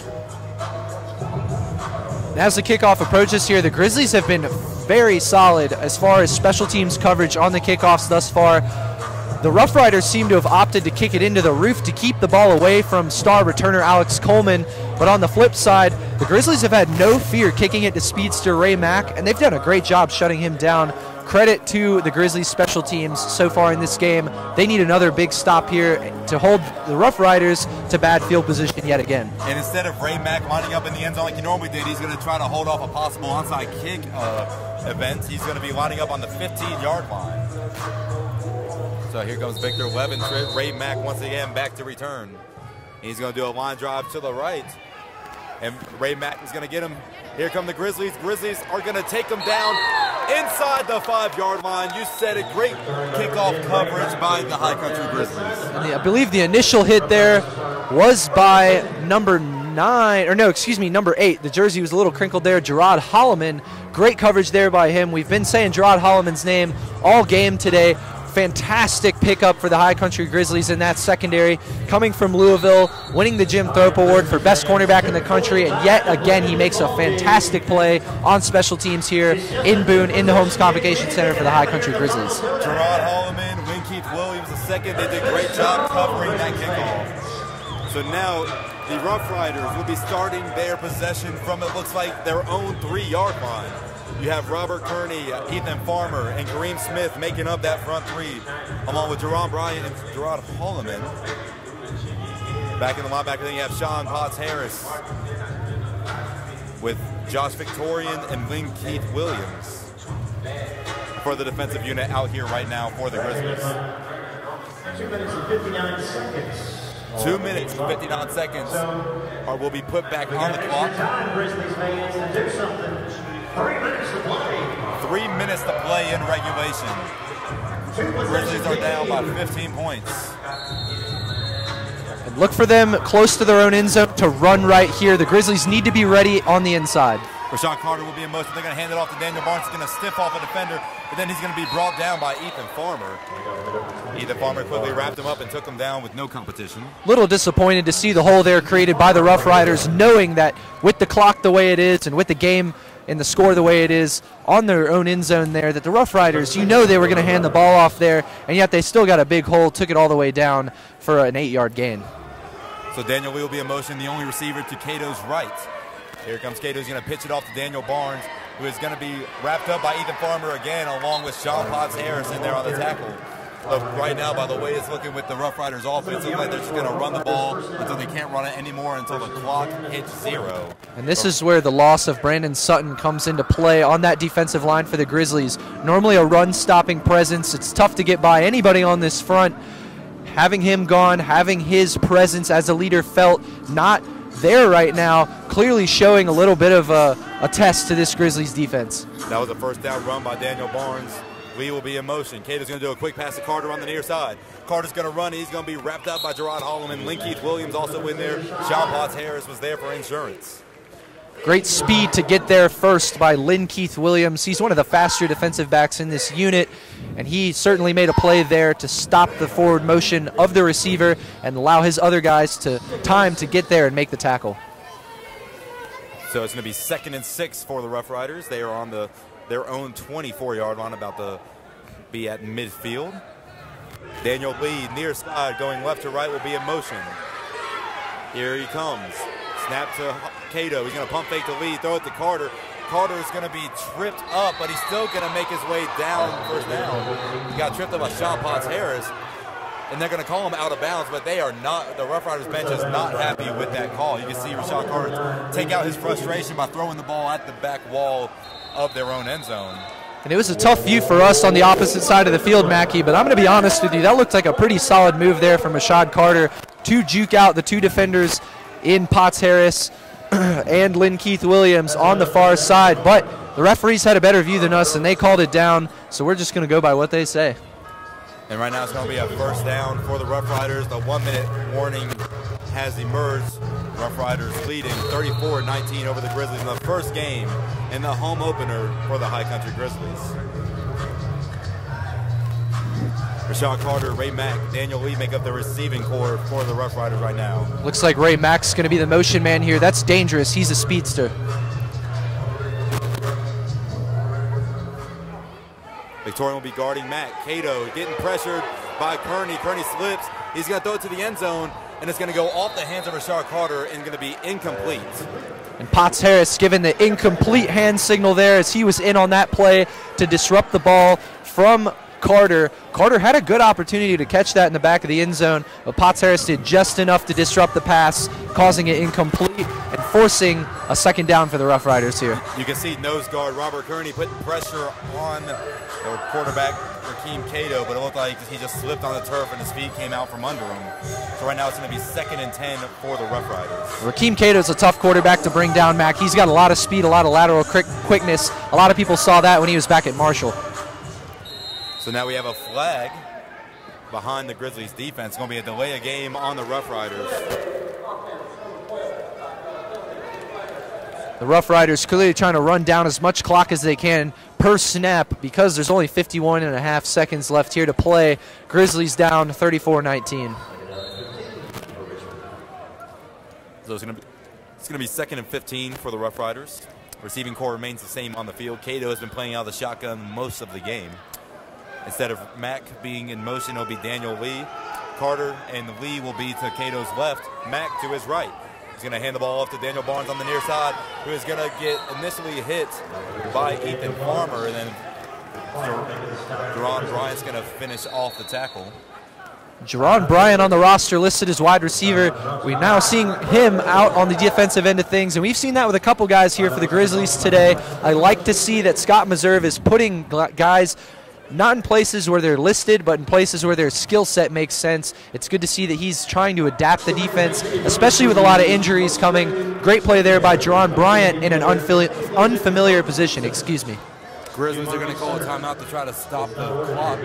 Right now, rushing-wise, Roughriders have 13 rushing attempts for 73 yards, averaging 5.5 a carry. Right now, you can see this defense kind of tiring out for the Grizzlies, but they will play every second of every snap until that final buzzer sounds. Grizzlies trail by 15, 34-19. And even with the score, Mackey, at 34-19, like you said, I love to see the grit from this Grizzlies team. That's the culture that is being developed here in the high country. Hand off to Daniel Barnes, and Kiante's going to keep it, and then he's going to get hit, and the ball's going to come loose, and then it's going to get recovered by the Grizzlies right here on the near side. He got hit by Ethan Farmer, and then Bryant came in along with Potts. It was like Potts got the hit to force Cato to fumble, and then Bryant recovered it. Because right now, it was like Cato went to hand off the ball to Barnes. He kept it on the option, and then he saw Ethan Farmer. Ethan Farmer hits it, draws the ball loose, tried to pick it up, couldn't get possession, and then Potts Harris was right there for the hit. And now you have Grizzlies ball, 30 seconds left to try to close in. The Grizzlies are absolutely ready for that option play, and credit to Geron Bryant, a wide receiver. Another play, another call from us on the defensive end of things, recovering the football, giving the Grizzlies one more chance in this game to hopefully try to put another score on the board. So Darren Daniel will be lining up, and actually he's going to call a timeout. It was like some miscommunication on the offensive side of the ball. And that is the final timeout for the Grizzlies, one that they probably were not hoping to burn on a miscommunication, but nonetheless, they will go to the sideline with their offensive coordinator to try to figure things out. And Coach Scott Meserve looks a little frustrated with the whole situation on the sideline. That fumble by Cato was the first turnover for the game. That wasn't a turnover on downs. 33.1 seconds remain. Roughriders leading 34-19. And they're not going to call a timeout, or they're going to take back the timeout, and they're going to call a delay of game. So right now, Grizzlies are going to try, like you said, to just try to add another score onto this board. Right now, you're going to have Alex Coleman, AC, on the near side. Will Dancy, tight end, as he's been most of the game. Looks like you're going to have Geron Bryant in the backfield instead of DeBerry. Sauce will be in motion. Then you have Stevenson to the far right side of the field. Daniel sends Sauce in motion. Daniel step back. He's going to throw it, and it's going to hit Sauce. It's going to go off the helmet of number 2, Devon Morgan. It's going to be an incomplete pass, and Morgan just has his hands on his helmet. Can't believe he didn't catch that. That ball hit him right in the side of the helmet. And how many times today do we keep having to say the name Devon Morgan before the offense for the Grizzlies realizes he's their best defensive back? He's been in every single play in the secondary. Fantastic job by Devon Morgan. Yet again, breaking that pass up by Darren Daniel.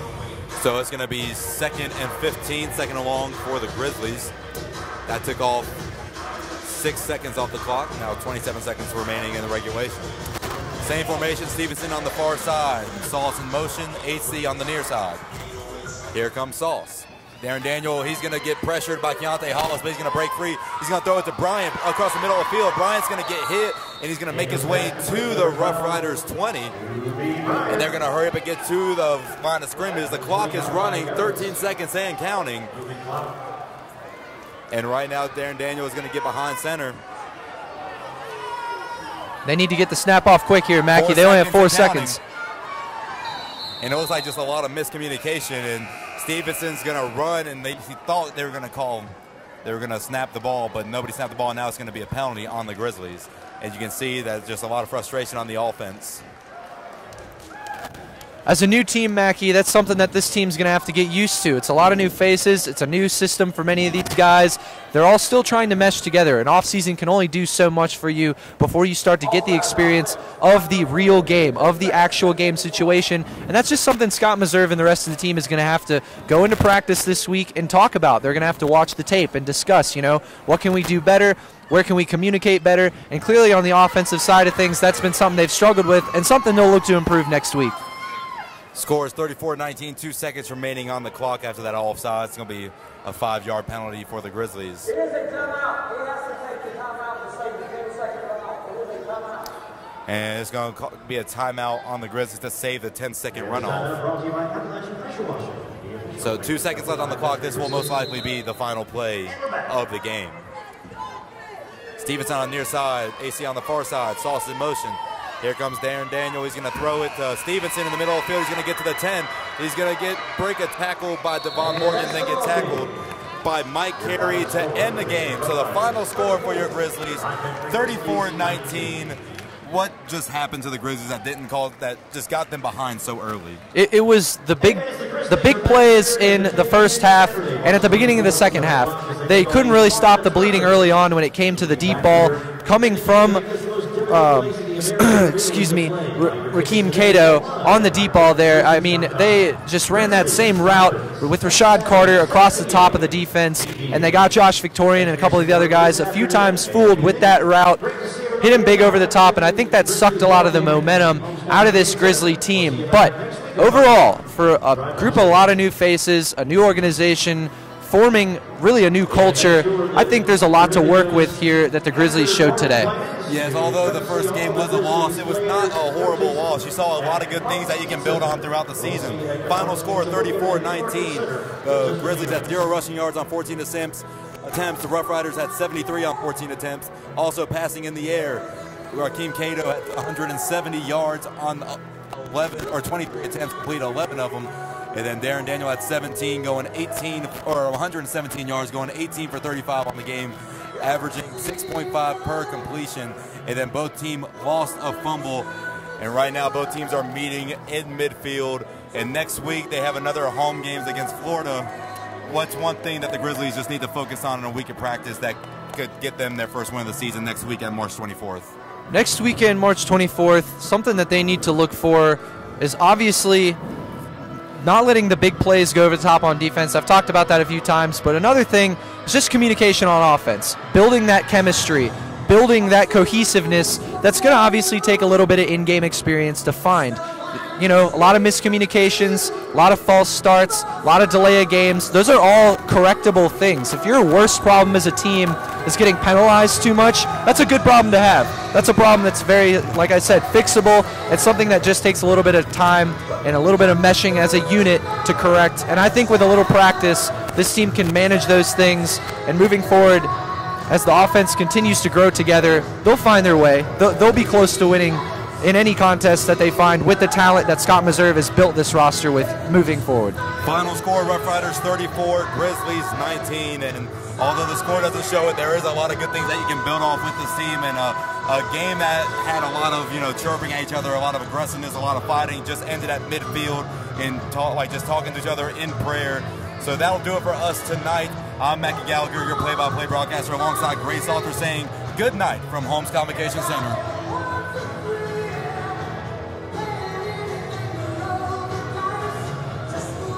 I was giving. So where's the post-game show?